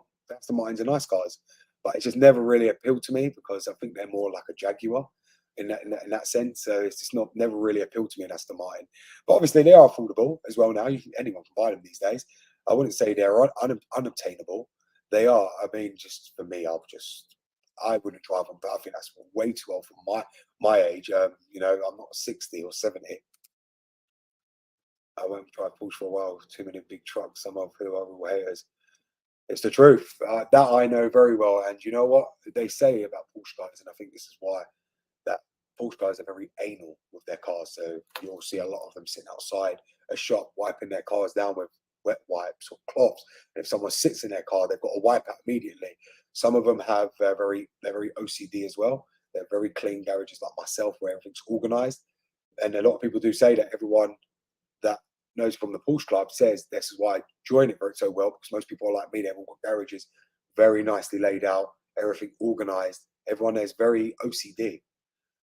And I get why they're all like that, because you've got to remember this is a Porsche. You put a lot of pride and time into it. And one thing about Porsche that I love about the community is nobody cares about mileage on a car. Porsche guys love high mileage cars because it means they've been driven. They don't care about having a low mileage example of a car where a lot of people care about mileage too much. The Porsche guys will prefer to have a car that's got high mileage than one with low mileage. That I can tell you right now, because they know if it's high mileage, it means the engine's been rebuilt. And if it hasn't been rebuilt, it means it's been maintained very well because it managed to get to that mileage. That's why they like high mileage cars and not low mileage, because low mileage means the problem going to rise, then they're going to have to deal with it. So that's why once you pass that 100K mark, Porsche guys are loving it because they know they've got a bargain of a car that they can drive, and having no problems. I'd contact you for paying for code. Just join the membership. It's in the description box below. You can join it. And that's all you need to do. And then you just add the Telegram group, which you'll see on the membership, on the community post, Telegram. You just click it, it will take you to it, and you can join it. It's in the description box underneath this live stream. You'll see it. To join it, just click the link, it will take you there. 911 are a track that are racing favourite for good reason. They are. They're always the favourite, even for drag racing. Silverstone is crazy. They do that every month for the 911 track day, and it's absolutely epic. Like the Boxster, I can't take as convertible. They've got a thing about convertible roofs on the track. That's fine, but not that 911 I could take, but I'm not planning to. I'm waiting till I get my 997 Turbo, and I'm going to take that to the track. I think that's going to be a lot more fun to take that to the track. How to contact you? You don't need to pay me nothing. Just join the membership. Membership box is underneath. That's all you need to do. You don't need to contact me via anywhere else. Once you do the membership, you add the Telegram, and then you'll be in a Telegram group which you can contact me directly. Why do you think BMW no longer make naturally aspirated engines? Economy reasons. That's why they make it. It's not because they wanted to make them unreliable. It's just to make it more emission friendly. So you use less fuel. Instead, you're using forced air from a turbocharger to use power instead of using so much fuel to rev it out, to use a lot of fuel to get the power. Now they use it more. Now they're using turbochargers to create a lot more power to make it more fuel efficient. Does it make it more fuel efficient? I can tell you right now, does it? Hell, I had my M55. It's turbocharged. You got to remember that's a twin scroll turbo. That wasn't more efficient at all. Yes, it was good, but I wouldn't say it was the best at all. It was not the best. The M52s do better on fuel consumption than the M55 did. So their plan about doing this for fuel consumption and better miles per gallon to make road tax cheaper, lower all this is all crap. It's all crap. It doesn't do nothing at all. They use the same, more, if not more fuel with a turbocharger than they do without. Thank you. Appreciate your advice. E90 question mark. I don't know what was asked. Someone said E90.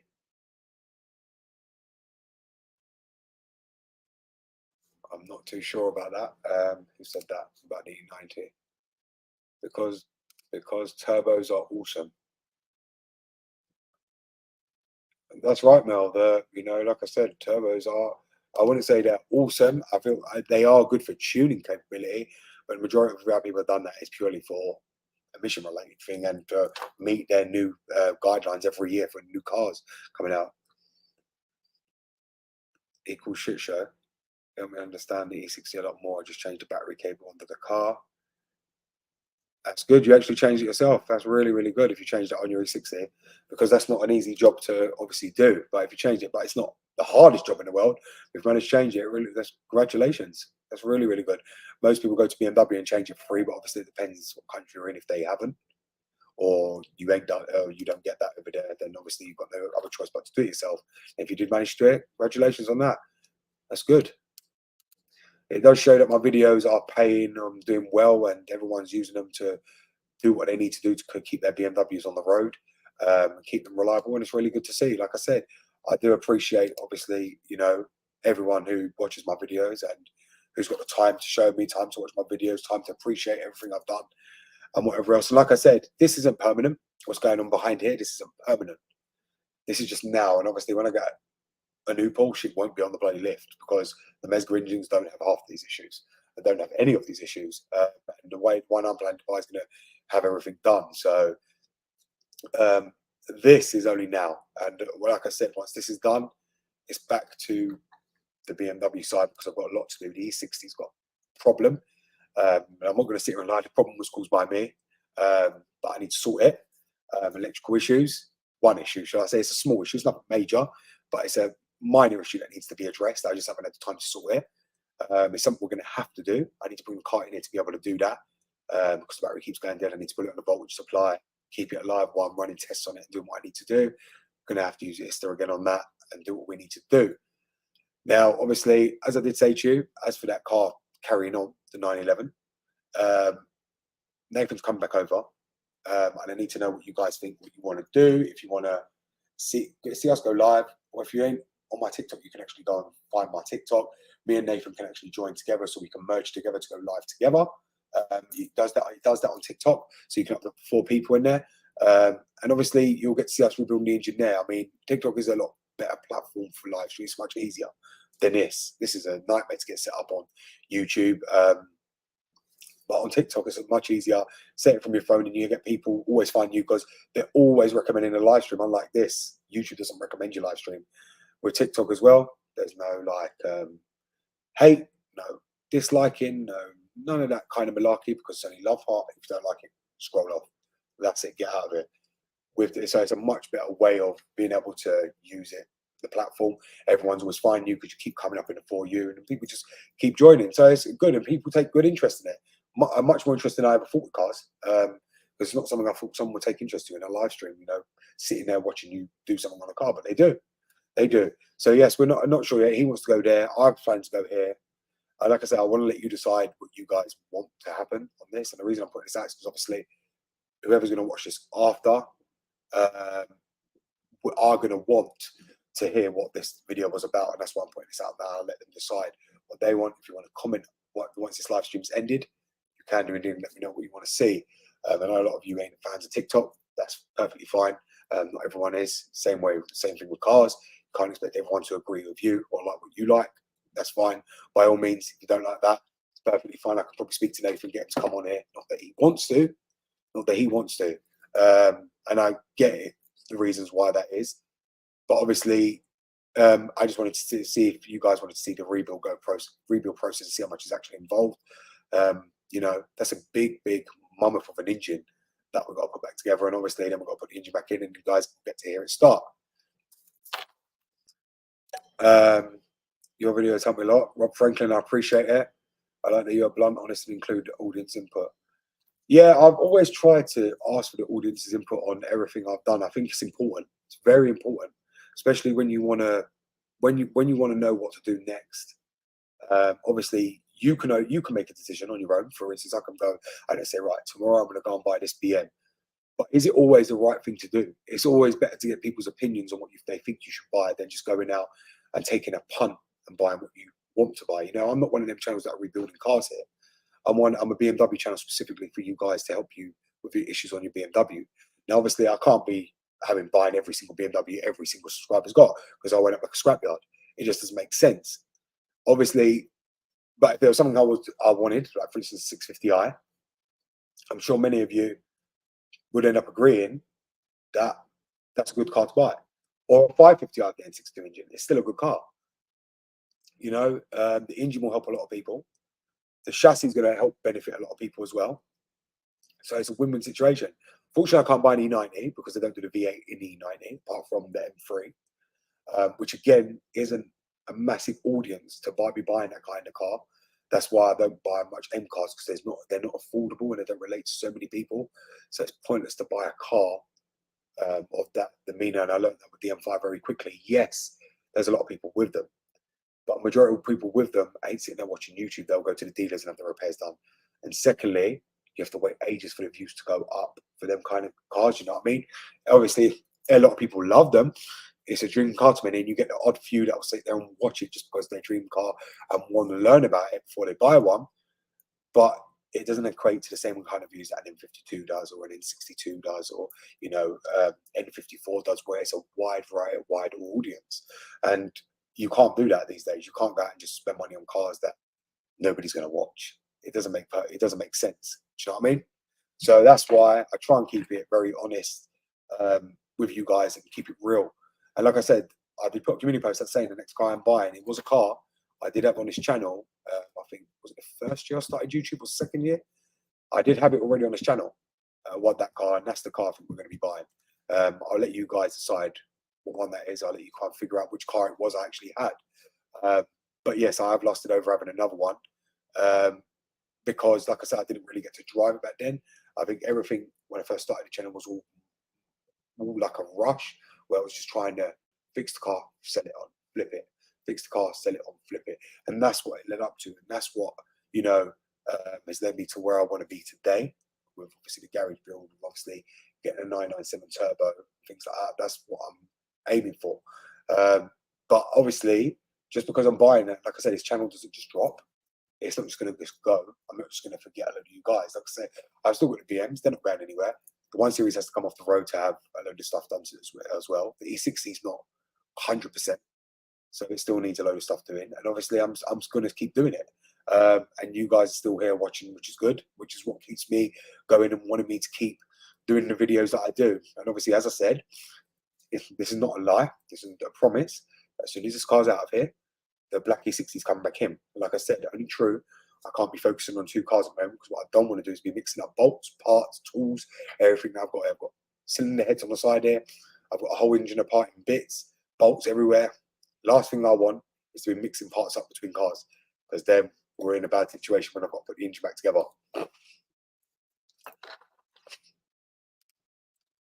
I've been watching you since day one. You have saved me tons of money, and you have proven knowledge is king. No worries, brother. I appreciate it. I really do appreciate it. And like I said, there's a lot of people on there that have been watching me from day one. So a lot of them appear, a lot of them don't, a lot of them still watch. And I appreciate everyone. It doesn't matter who you are. I don't care. Like I say, love me or hate me, I don't care. As long as you'll watch, that's all that matters. And like I say, you can hate me, but providing I'm saving you, saving your ass most of the time on your car, and my videos, you're having to come to my videos to save you, that's all that matters to me. I don't really care. I've not been one to care. If I was one to care, I wouldn't be where I am today. I don't care, because the way I see it, greatness is achieved by me. The only way that's achieved is just by keep going and keep pushing. That's what I do. And every day I'm on here, every day, I don't even have to post anymore. But years ago, when I first started this channel, I was going to post 20 times, 30 times a day, a week. Yeah, a lot of people remember who's watching us post all the time. Now I've got to a place where I don't even have to do that. I've got a business outside of YouTube where I work for after the BMW dealers. I get saved there, sent there a lot of their modules for repair. So I've got a business booming outside of YouTube. I've got people that are now actually working for me, going out, making money for me, bringing it to me as a business. So I don't even have to move off this seat if I didn't want to. And that's what it's led to the point I've managed to develop myself such into a place where I don't even have to. I do YouTube now purely for fun. I don't do this now for where I want to or I have to. I do it purely for fun. So people are thinking I'm doing this for this reason, that reason, they're completely wrong, because I really don't need to. I've got myself very, very well set up. Like I say, YouTube is not enough to run 911s, build pools in your back land of your land. Like I've been doing, building hot tub areas, building things that is not enough to warrant doing what I'm doing. And that's why Nathan's now been loving coming over here, because the house has become like a fun house here. But yes, majority. That's what, like I'm trying to say to you guys. A lot of people seem to think I'm here purely for one reason when I'm not, and that's why I can just disappear for months if I wanted to, because my business is still running. I go over the other side of the benches. I've got everything set up there with the test bench. BMW contact me, will ask me, can I log in here, quickly do what I need to do with them, or they'll send me the modules like I did. I had many guys send me their ECUs. Still do that, flip it over, repair their ECU or clone it, send it back, and we're done. It's really not hard, and that's where my business is now. Obviously, I've got a whole website set up for that. It's running really, really well, and it's been making me the money that I need for doing everything I need to do. And obviously, that's what's taking me to my 997 turbo now. And like I said, there's going to be people that are going to hate. Obviously, people will hate. Do you know, people hate on everybody, and that's why the world is such a crap place these days. Because of that reason, there's too much hate in this world. Save my wallet, more like, bro.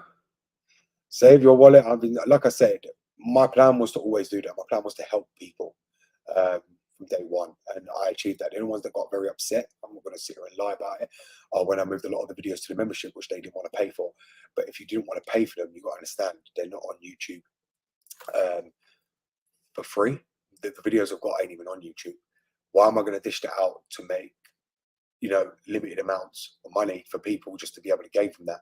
That's knowledge, and knowledge comes at a cost. And there's loads of people out there, they've got knowledge, they're not just going to pass it out for free. And there's a lot of people that get angry about that, but unfortunately, it is what it is. If I put that knowledge out there, same with BMW. If I was to teach them what I know, I get them all the time asking me, can I teach them what I know? The young technicians, this, that, the other. And I'm like, if I taught you, my business would go downhill. I wouldn't even have a business. It's because I don't teach people what I know is why I've got a successful business and why I'm affording all these cars. And that's key to staying on top and getting where I want to be. That's how I managed to buy my new house. That's how I managed to buy this garage. That's how I managed to build what I'm building. That's how I managed to buy all these cars from doing that. It's not from YouTube at all. Many people seem to think that's what comes out of it. It doesn't.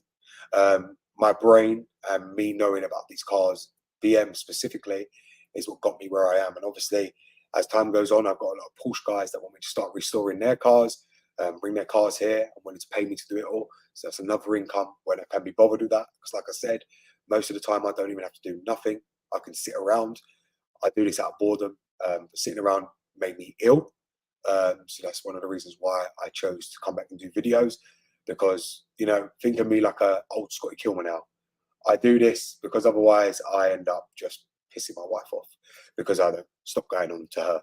So this is why I do this, to speak to the camera, to talk to you guys, do you guys heads in, because otherwise I'll do everyone else's heads in because I'm completely bored. So I do this out of boredom. Mixing parts can be fun sometimes. I'm putting full M Mark II Sirocco 16 valve drivetrain into a Mark 1 Jetta. Oh no, not with a BMW and Porsche. That's completely different thing. What is your opinion on the M53 engine? With a load of crap, it's not worth it. M52 is much better. My website, I'll put it in the link in a minute for you. I know many of you are going to want that anyway. I'll put it in the description. Or if I put it in the description, yeah, I'll put it in the description box.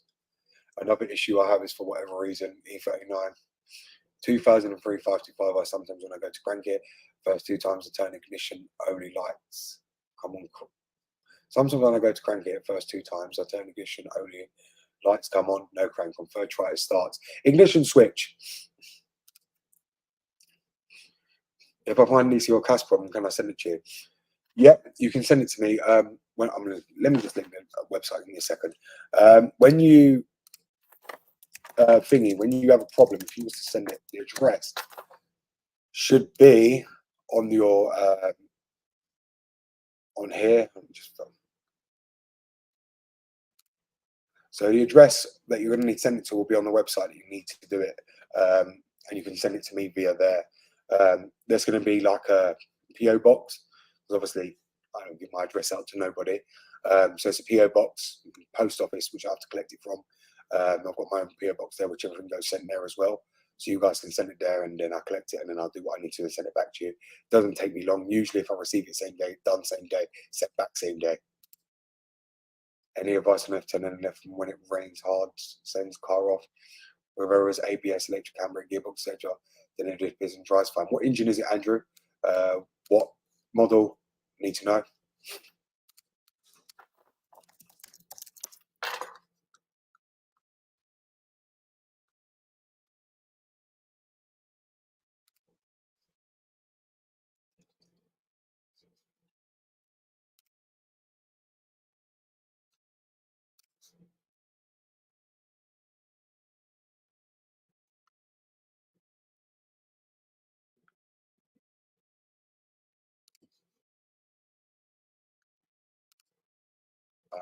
Guys, I'm trying to get my website. It's not loading at the moment. Give me a second. No, why the internet's not loading. I think it's because I'm streaming. Or it's because I'm on this bloody Chrome. One of the two. 520D.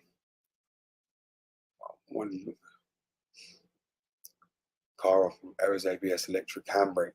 That's going to be the FEM on your car. You got an FEM in your car. There's going to be water running down the back, causing them issues. And checking them without special, can I check them with the scanner you recommend? Yes, you can. Well, you can check them with the scanner I recommend. But could that affect the way the transmission shifts, the speedo not working maybe? I'm kind of figure out what's going on here. You guys need to let me know if you're communicating with someone else or it's me, because Mel, I'll have an E66 has trifecta lights on dash, ABS control on dash lights, and speedo doesn't work. Yes, that's going to affect your speedo because the ABS, the traction control is all linked to the wheel speed sensors, which is all run by the ABS module, of course, and obviously the sensors, which are all linked to that. If they don't work, then you ain't going to get an accurate speed. Same with if one of your ABS sensors are broken, you're not going to get a true speed either. Or if you one of your traction control sensors, whatever you call them, you know, if they break or they've gone 40, your wheel speed's going to be completely off, or it ain't going to work at all.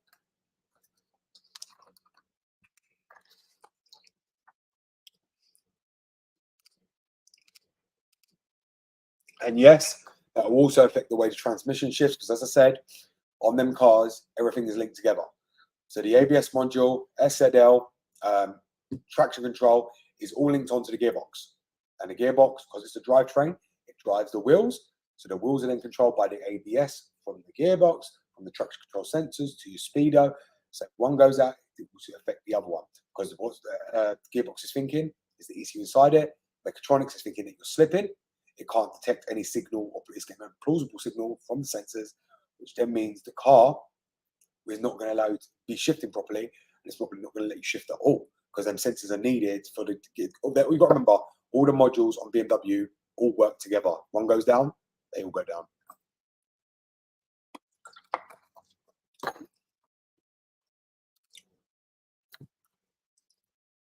Fuel gauge remains at half even when there's no fuel. Fuel gauge remains at half even when there's no fuel. That'll be your flow in your tank, your in-tank flow. That's the problem. The flow's completely knackered. You need to change it. It's stuck or seized.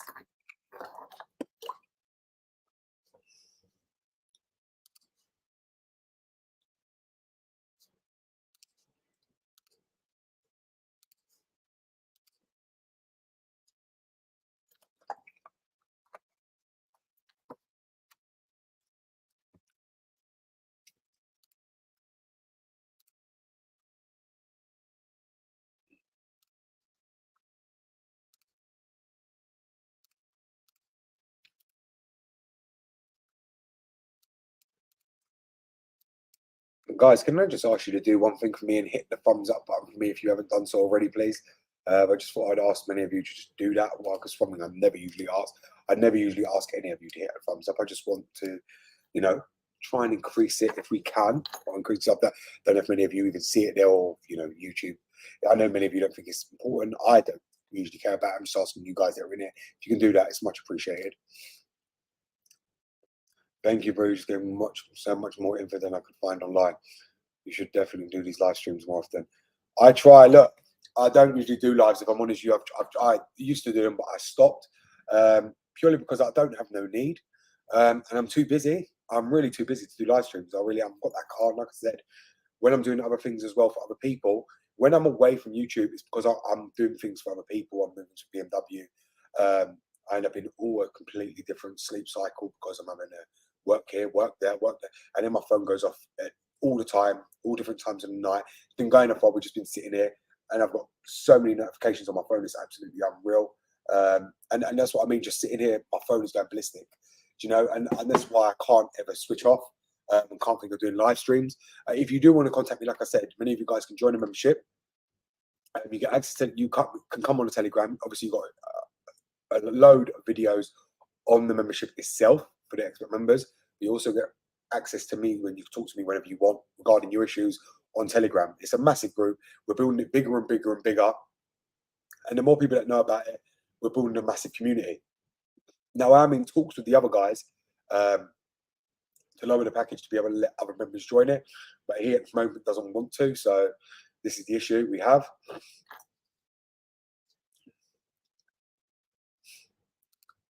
Which model of the launch created you suggest? There are several available, none for around 100. The one for BMW, it has to be the one for BMW. It says for BMW, launch creator for BMW. I've come before about buzzing under my bonnet. It doesn't do it all the time, but it does. Pressing the brakes multiple times stops the noise. What could be causing that? What car is it? What engine? What do you think about the air intake manifold and the M40s and it gets very clogged up with carbon until the valves clean up warmer? It's hard to DIY. If it's something you can't do, if you can't, for instance, and for you, let's put it this way, and you can't remove the intake manifold yourself, probably the best thing you can do is try and find a kind of cleaner to try and clean it and spray it in the intake and clean them out. But even though I don't advise, especially on a diesel, because you probably hear your engine pinging and knocking when you spray any kind of cleaners, carburetor cleaner or anything into the manifold, same as Easy Start, I would strongly recommend try and take it to a garage, take the manifold off and have it done that way. It just makes much more sense than what you're doing right there, saying that what can you do about it? And it's hard to DIY. If you find it hard, take it to a garage and let them do it. I don't think they'll charge you much for it. I mean, the wall nut blasting can be expensive, yes, but it just depends on how badly clogged up it is. Or the other thing you could do is put a camera down it and have a look how dirty it is. What's the best membership level? If the main thing I want to do is tutorials and learn how to code, the main thing I want to do at the moment is the LM2 LCR Relax My 60 expert package, Giza. That one will help you greatly. Everyone seems to want to do that now since I've done it. I think I was the first person to ever actually do that because, again, nobody wanted to do that on the E60s. So I brought that one to the E60 as well, doing the LCR lights, the LM2 conversion on a normal E60. You guys saw me do that on the M5, which was much easier, but on the normal E60, it isn't that simple. But yes, the expert pack will help you with that, and I'm glad I did that video because I know it's helping a lot of you guys be able to bring your older E60 up to the more later, nicer look. Support the dock, stop being cheap. Thank you very much, Rob Franklin. I appreciate it. Listen, it's up to people if they choose to want to support me or not. I'm not forcing anyone to. I'm just saying, most of these people, if they do want to stay in contact with me, now obviously I'm not going to sit here and say, oh yeah, I'm the king of this and the best of that. But obviously my knowledge is very, very far and wide when it comes to BMWs, and especially when it comes to the E60. A lot of people underestimate me, but if my knowledge wasn't that great, I wouldn't be working with BMW nearly every single day, and I'm doing this around the world. I'm doing it for the UK. I get call outs to them, which I have to go in that most of the time. I've been using that a lot this summer when I've been getting called out. I mean, hell, Nathan's been with me even to the BMW dealership when I've been called out, and I'm having to do keys and get people back into their cars where they've lost all their keys, or it's been recovered from a car park because they lost their keys outside and they don't have a spare key, or when their DME is not responding, or when their CAS not responding, or when the FEM goes down, they need it repaired and they need the data read off it so they can make a new one from BMW. I do a lot of this day in, day out, and some of the times I'm at it 4 or 5 times a week, to the point now me and my friend, we are just decided that we're now going to put money together to start a whole recovery business. We're going to be doing BMW recovery, buying a recovery truck in the UK. We're going to start picking up BMWs. We're going to start doing a membership for that. We're going to charge cheaper than people like the AA, RAC in the UK. Many of you guys know breakdown cover in the UK, and in the USA it's the same. Pay a monthly fee or a yearly fee and then pick you up whenever you want. I think I'm going to be doing it a lot cheaper. I'm going to make it more affordable because I can. Get a recovery truck, and we're going to start doing that as well. I can't wait to go forward and start doing that. Me and my friend, he's the one who actually owns the Porsche, who owned that Porsche, shall I say, that I bought off him. He's the one who's going to be doing that with me. So that's going to be a great relief for me as well. So I think that's another job I want to do. So if anyone's broke down on the road, for instance, their module's out, I can just quickly repair it, bring their car here, repair it, have them back on the road in one day, take it to a garage. It will take them a month to repair the car. Sometimes I'll charge them £3 for an ECU. Most of the ECUs I have in now, I've got actually a whole stock of ECUs because when I see them come up online, I immediately buy them, especially the M5 ones because I know they go wrong. So I've been buying certain ones that I know go wrong. M54, for instance, on the MOSFET chips, I've got a lot of them repaired here with the new chips layouts because I know they go wrong. So every time I'm just buying them all out because I can, have them here as stock. So then obviously I'll be the only, that's why I end up becoming a big distributor of them. And it's an easy money game for me. Where can I find the 12-volt only Sheen? Only Sheen? I press the start dot button in the Countryman F60 of Keyless Start. The 12-volt? I don't know what you mean, only Sheen. 520D M Sport. God, there's so many people on there, 520Ds. CI. BMW 325D, 2014 in combinations. It's M57 engine. Actually, 2040 might be N57. They have a lot of issues, timing chain related on that year. I might buy one for work. don't know. Oh, I wouldn't buy that to go to work and back. That needs to be driven a lot more than just work, like 10 minutes and back. What A60 year and spec is your favourite? To be honest, all of them. It's not what, it doesn't matter what year. I don't think there is a year that's specific. And as for spec, I think it would be probably your business editions, or the exclusives, any kind of ones like that, that I seem to like a lot more than any others. But like I say, all years, it doesn't matter what year they are. All years, E60 is my favourite chassis. That is my favourite chassis. That and the E90, the two of them together, like it's like, you know, the E60 is like the bigger brother of the E90. So you got, you know what I mean. So both of them, I've got a soft spot on. That is my demeanour right there. Is the E60 E90. I know them cars inside now. I could literally. I've got even Nathan. He calls me every day, asks me, "Oh, how'd you take this off the E60? How'd you take that off the E60? How'd you remove the dash trims? How'd you remove the doors? How'd you remove the side skirts?" Because I know that car inside and out. I could strip that car down probably an hour tops. Every body panel off that car, and the engine I could have out probably about 2 hours. I could take the whole car apart and put it back together. You know, at the moment I've only just redone a wiring loom for an E60. I had to rebuild the whole wiring loom because the wiring loom was completely broken off, and it had broken off, running along the center console. Which went to the iDrive, there was a break in it, which is causing the iDrive to cause all different sorts of issues, flickering, not coming on. The iDrive was overheating when the screen weren't working. The screen, the guy thought the screen was broke, wasn't broke. The screen, then he bought a new one, didn't go in. It was broken wire underneath the center console. That I had to repair the whole wiring loom, take the whole wire out, and rewire it. I did all that. Very, very simple job. But obviously, that's where my skill and knowledge comes in. Obviously, I could remove the whole car. And obviously, Nathan's on the verge of breaking another BM. He said he wanted to buy another BM for breaking. So he's looking for another one, and he wants me to go over there to help him break it down because I can break it very, very quickly. Because I know every bolt, everything that goes everywhere on that car. I've done it on my 60, you know, having to do doors, wings, this, that, side skirts, you name it, I've had to do it all. So it's a very, very easy car for me to understand. Great idea, Doc. Formal recovery myself. So you know exactly what I mean, Rob. It's a very good money maker, and not only that, it's something that's in need this day and age, especially here in the UK.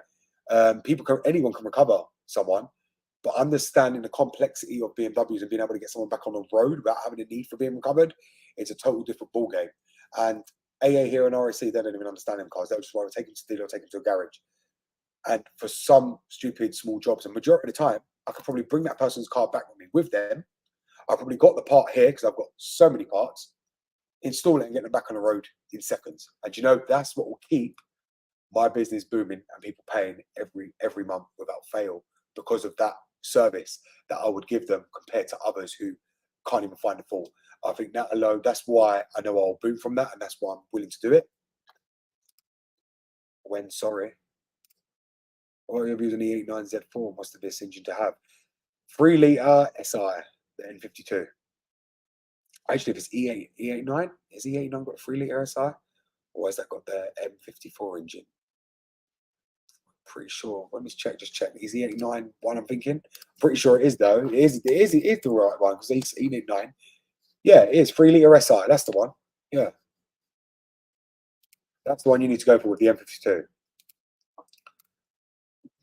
If I want to connect 12-volt interior ambient light, I don't know where to connect the cables to make them turn on. Okay, listen, I get you got F60. If they don't come with ambient light, do not be putting them in. It's going to cause high battery discharge, battery problems galore. The modules will not be able to turn them lights off, which means you'll have to put them on a separate switch and make sure you turn them off all the time. It'll be very, very hard. It will also drain the battery because they're not going to be regulated properly. The car's then going to think there's something draining the battery, which is going to be something like that. I say this all the time. Don't retrofit something into them cars that shouldn't be there, because that is what's going to cause your battery drain. And when it causes it, then you're going to be coming back here saying you've got a battery drain. It's going to be something like that you've retrofitted into the car. Don't add nothing to these cars that shouldn't be there, because anything you want to add has to be a genuine retrofit from BMW that the modules are able to regulate the current, put it to sleep, wake it up properly while the car is turned off. Do not put anything like that in them cars. Service alone car fix them back to them instead of waiting to that dealer. But yeah, that's the way I want to do it. And me and my friend come up with, because like I said, there is no one here that does that. Nobody. And I believe I can add a lot of value. And being the same mind, if I was to do it for BMW, I know people get to see me as well. We'll try, and I know I'll build up a very big following for that, especially in the UK, because of what I do with BMW already. It's a massive thing. I'd be having cars here all the time. So for me, it's a win-win situation all the way around. More videos, more cars. It's just going to win-win. And so my friend said to me, we're going to do it.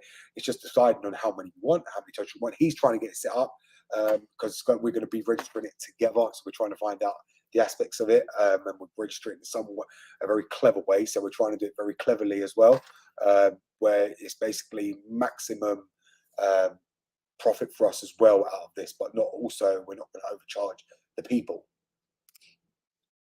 Thoughts on Vimmer Code? Very good device, very good device. I've got it, I use it, I love it. When I've got F series, Vimmer Code's absolutely excellent. The expert mode on it is absolutely top notch. One of the best apps I've ever used. Much better than Carlin, much better.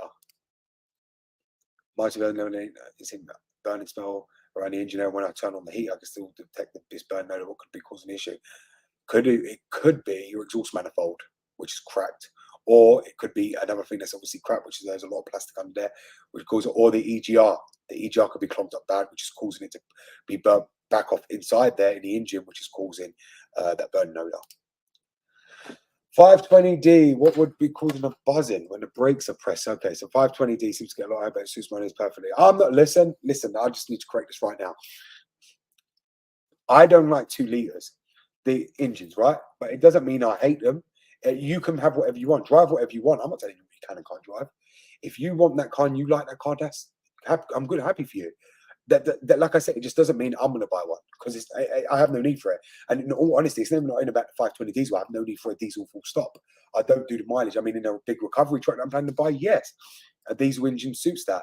I mean, some of the time I don't even need that. You know, I could get the old Ford Banana engine in one of them and use that, and you know, do recovery on that if I really wanted to. There's many different variants, and there is petrol ones out there. But like I said, I don't hate the car. I don't hate any car. If you're happy with it, that's fine. Be happy with it. I'm happy for you. Where I see it is this. It's still an E60, and I adore the shape. It doesn't matter what the engine is. Forget the engine. If you drive a 520D and that's all you can afford, that's okay. And there's no need to hate on it. Just like I say, I'm still helping people with them. It doesn't matter to me what you drive, you know, how it looks, nothing. I ain't into that. I ain't into that kind of stuff. Because listen, there is no jealousy from me. There's no hate from me about because you know what I mean. What I mean. Look, I try and stay quiet about what I do, what I've got. At the end of the day, there's no need to hate on anyone. People can afford what they can afford. People can only drive what they can drive. You know, and everyone at some point will hopefully become fortunate enough to get the car that they actually dream of. But obviously, you can only work towards that and hopefully dream of that. You know, but to some people, it's actually reality, and obviously, I'm quite lucky. But as for your issue, when the brakes are pressed, if you're hearing a buzzing sound, what kind of buzzing sound does it sound like? Because it's very weird that why would it be buzzing when you press the brakes? I don't understand that. I've never heard that before. A buzzing sound when you press the brakes. What kind of, have you done anything to the lighting or anything on the lights outside of the car? Thanks, Doc. No problem, Rob. I had loads of issues with the M140i oil filters, but not had a problem myself. What's that all about? The oil filter housings on them is known. It's not the oil filters, I don't think. I think it's the oil filter housing gaskets and the oil cooler gaskets. That was common on M52. I think it's the same kind of setup. And even if it's an oil filter problem, it might just be where I think people are tuning them and obviously increasing the pressure of the turbo, which is putting too much more pressure into the engine internals, which in turn is making the oil actually turn a lot faster, which is causing that issue in the first place. I really don't think that's a big problem. The B58 is a very, very reliable engine, and I think any problem that's coming up on them is because of people's abuse and neglect. Because one thing about the M140s is because everyone says, oh, they're so reliable, they're so reliable. So reliable does not mean that you don't have to do nothing to them and just drive them. It doesn't mean you service them once in every 3 years or just forget about it because they're so reliable and keep driving. That's what people forget. When people mention reliable, a lot of people mention reliable in the sense that they don't want to do nothing to the car. And no car is ever going to be reliable if you think you can just do that. So they think their mentality is very wrong with that reliability and reliable. F11 LCI, my else is saying that the oxygen sensor shortcuts to B+. Should replace it. You need to replace it. That's what that means. Place Wallin, thanks for becoming a member. I appreciate it. Yes, you're right. But if they turn on only when the engine is running, I don't think they'll ruin your back. But you cannot connect them to the 12-volt on the start-stop button. The start-stop button is then connected back to the CAS.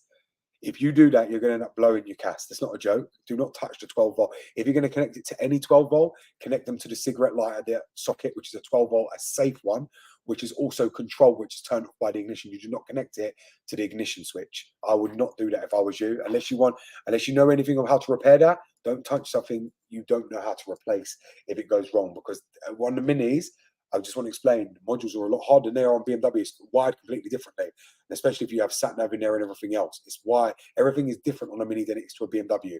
Yes, they're the same brand. Yes, they use the same modules, but everything on them is different.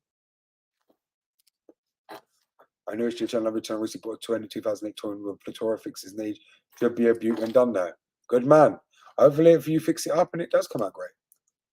I only wanted to know if there's a place where I can find electric current on the start-stop button.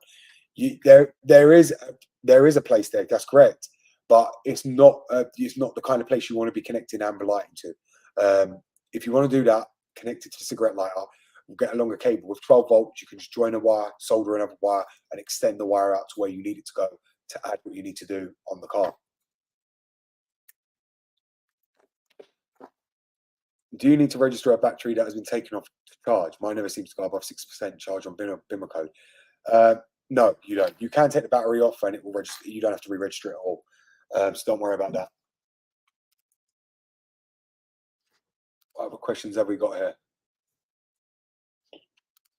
God, you guys, I keep answering all your questions quite quickly. Oh, there comes another one.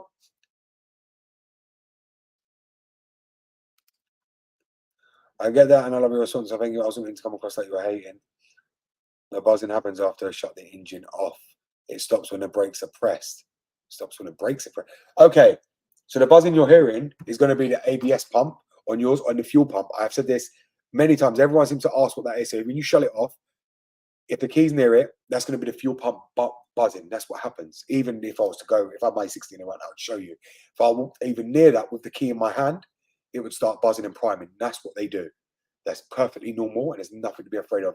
Don't press the brakes and make it go, because it's perfectly normal. You don't have to try and stop it working. Last question: I have F60 Cooper SLC of OPF. There's incredible gas lag, especially when it changes gear from third to two. Have you experienced that? The wastegate. That's what that is. Hi, my E46 when it gets hot sounds like a jet engine. Jet engine. So that's going to be your fan coming on. That's what that is, Khalil. That's going to be your cooling fan that's cutting. It's turning on, and it's not turning off, which means you either have a coolant leak, your water pump is failing, or the viscous fan isn't doing its job. I don't know if you've got the viscous fan on there. If you've removed that, because a lot of people on YouTube tell you to remove that, put that back on. That's what causes catastrophic failure on them engines, for the head gaskets to go on them by not having that viscous fan. Listen, BMW know what they were doing when they built that engine. You've got to remember, BMW made jets and planes. They put that there specifically to help cool and aid the cooling of the car on top of the electric fan. Many people seem to think if you've got an electric fan, take out the viscous fan, but that helps regulate the air around the engine internals and stop the water pump from overheating. The thermostat, because you've got to remember, that's plastic, it will crack. It helps everything inside that engine. E90 BMW 2011, my start-stop is no longer working. What could be causing this? If your start-stop is no longer working, it could be the battery. Battery can stop that working. I will check that. If it does come back on, then it's sorted. If it don't come back on, then your start-stop is going to be down to the CAS. If the ECU water's leaked down there, it could have affected the CAS. What are your thoughts on the E36 M3 Evo, to be specific? I have a 1997 garage, but family is growing and cash is, of course, always needed. Should I sell now or wait? Is the E36 M3 in good condition? Does it need overhauling? Is there an engine inside the car? Is the engine running? Is it running perfect mileage? And I'll tell you what I think you should do with that car. Let me know the mileage and everything on it. Thank you for I'm not very expert. I'm trying to improve my knowledge about these cars. That's fine. That's fine. That's what my channel's here for. And I'm just telling you what I know. Doing that will end up causing you the biggest problems and the biggest headache you've ever had in your life. So that's why I'm saying to you, don't do that. I'm just giving you my strong advice. Obviously I'm not trying to be mean about it or horrible about it. I'm very specific with these cars. A lot of people will tell you that I'm very you know, I stick to genuine.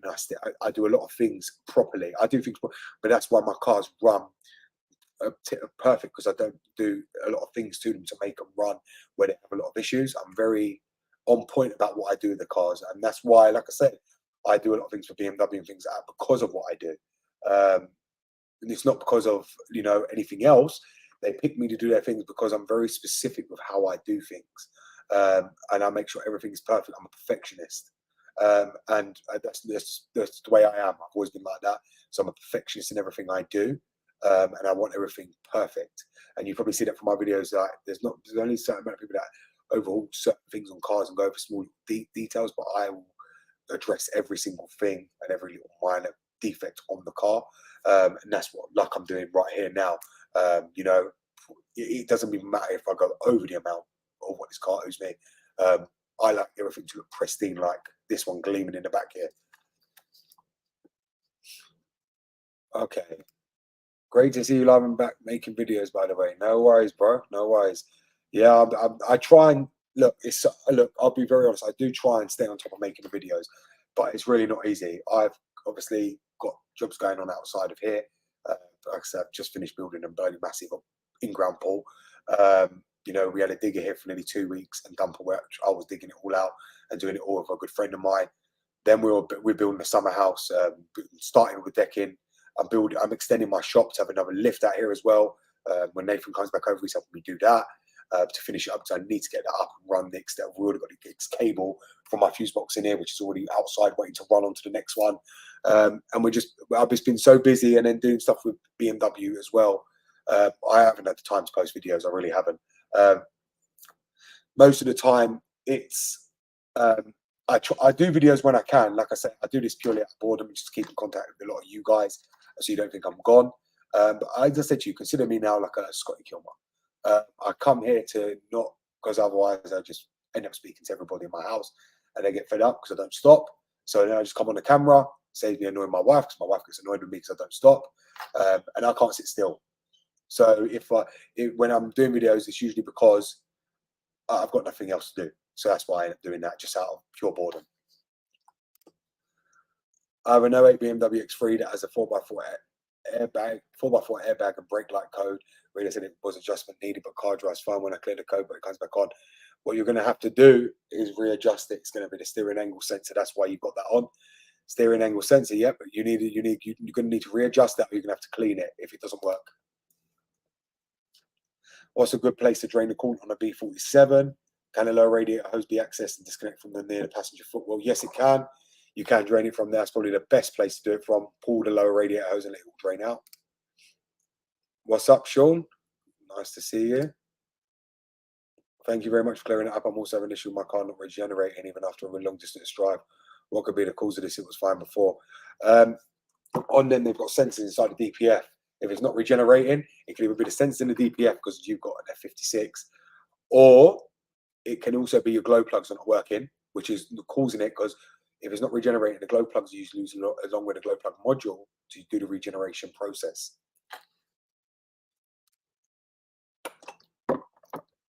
It does a clonking sound inside. What do you suggest? It has developed plain steering shaft. Is it the steering shaft or the steering wheel? Because it's got play.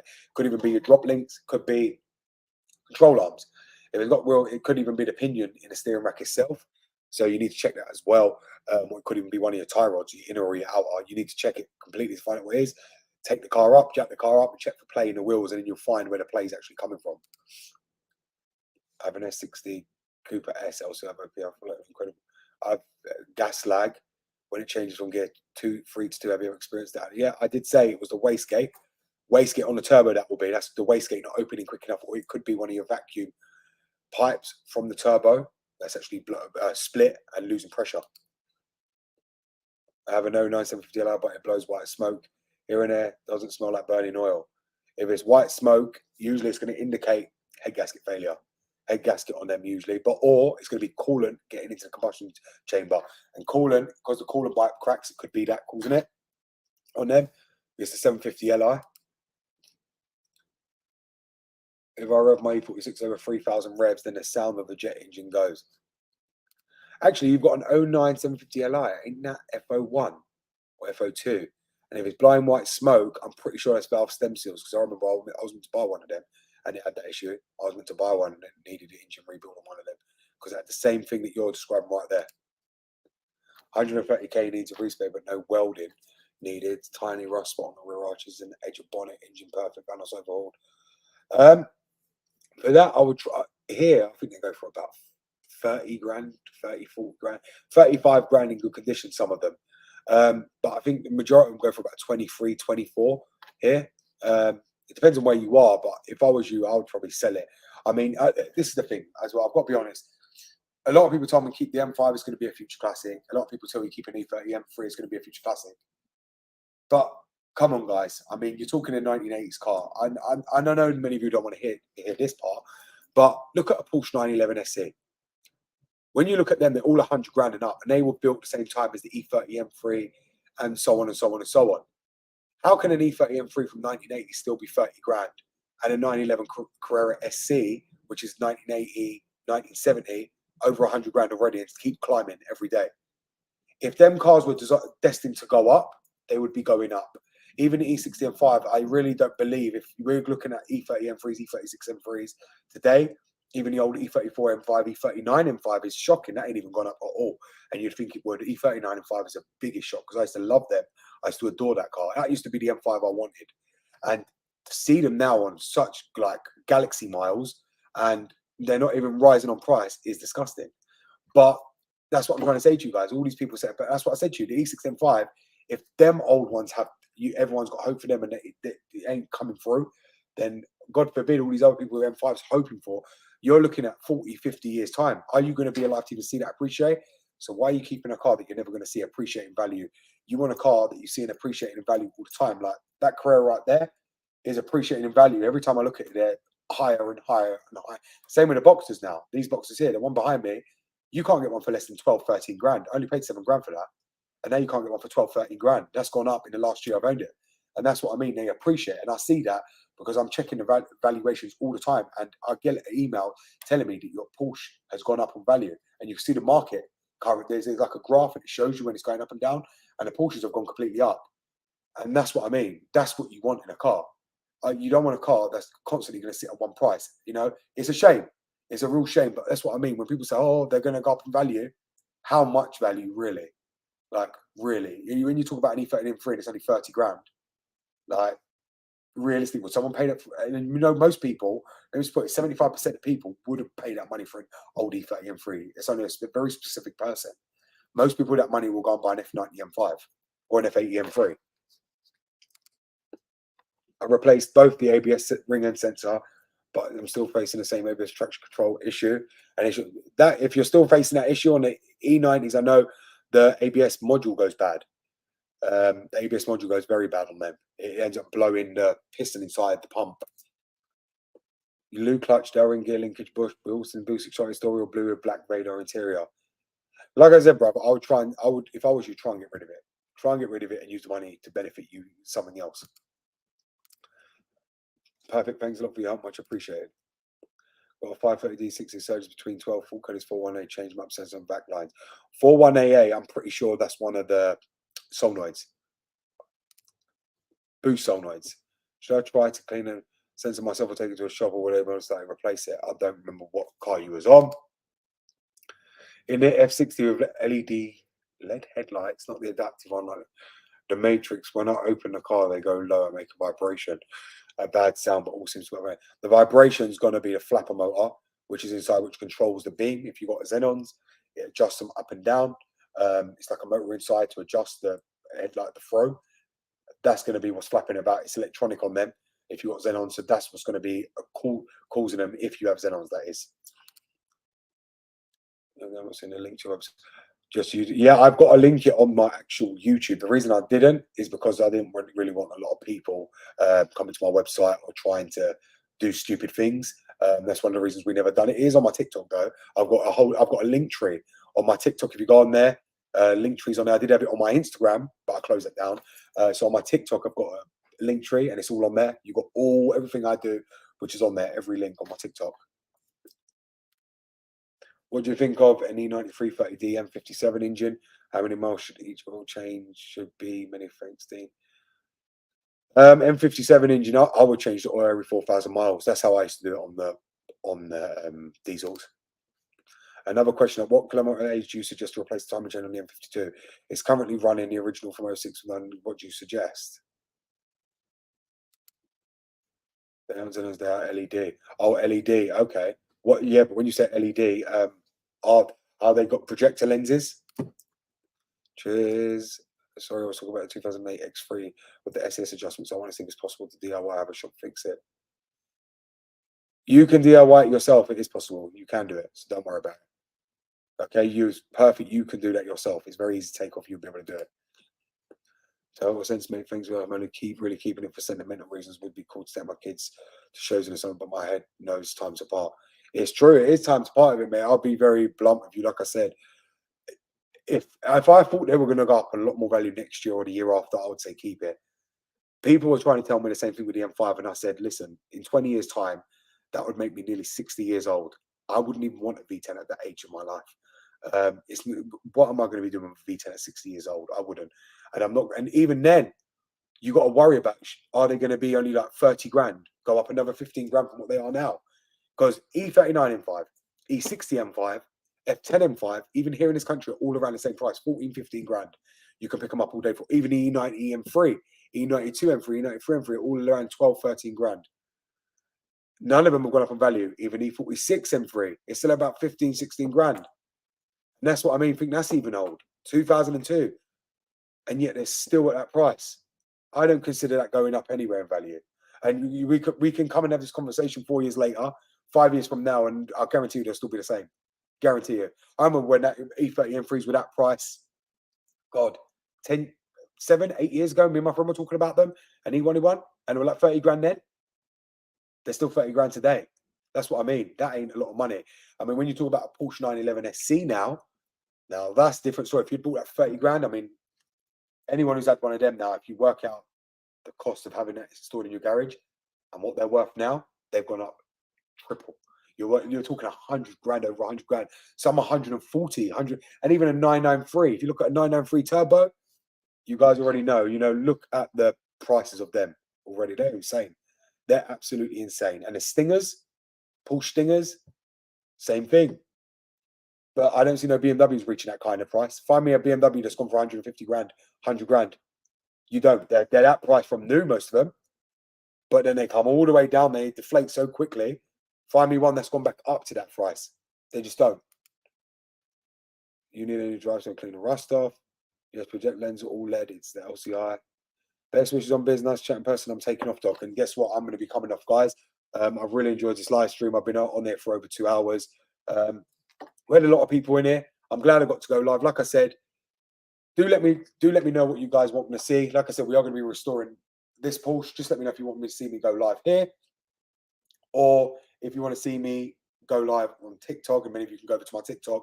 Me and Nathan will be going live on that. Do let me know.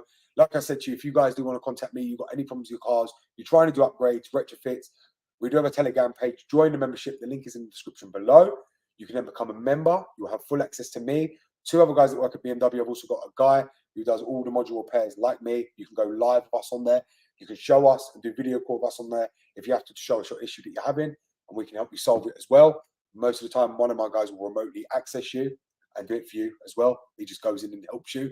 Here again, he's got nothing to do, so he likes doing that. Same as me. When I'm on there, I'll help as well. So, like I said, if you do want to join the membership, you can in your own time.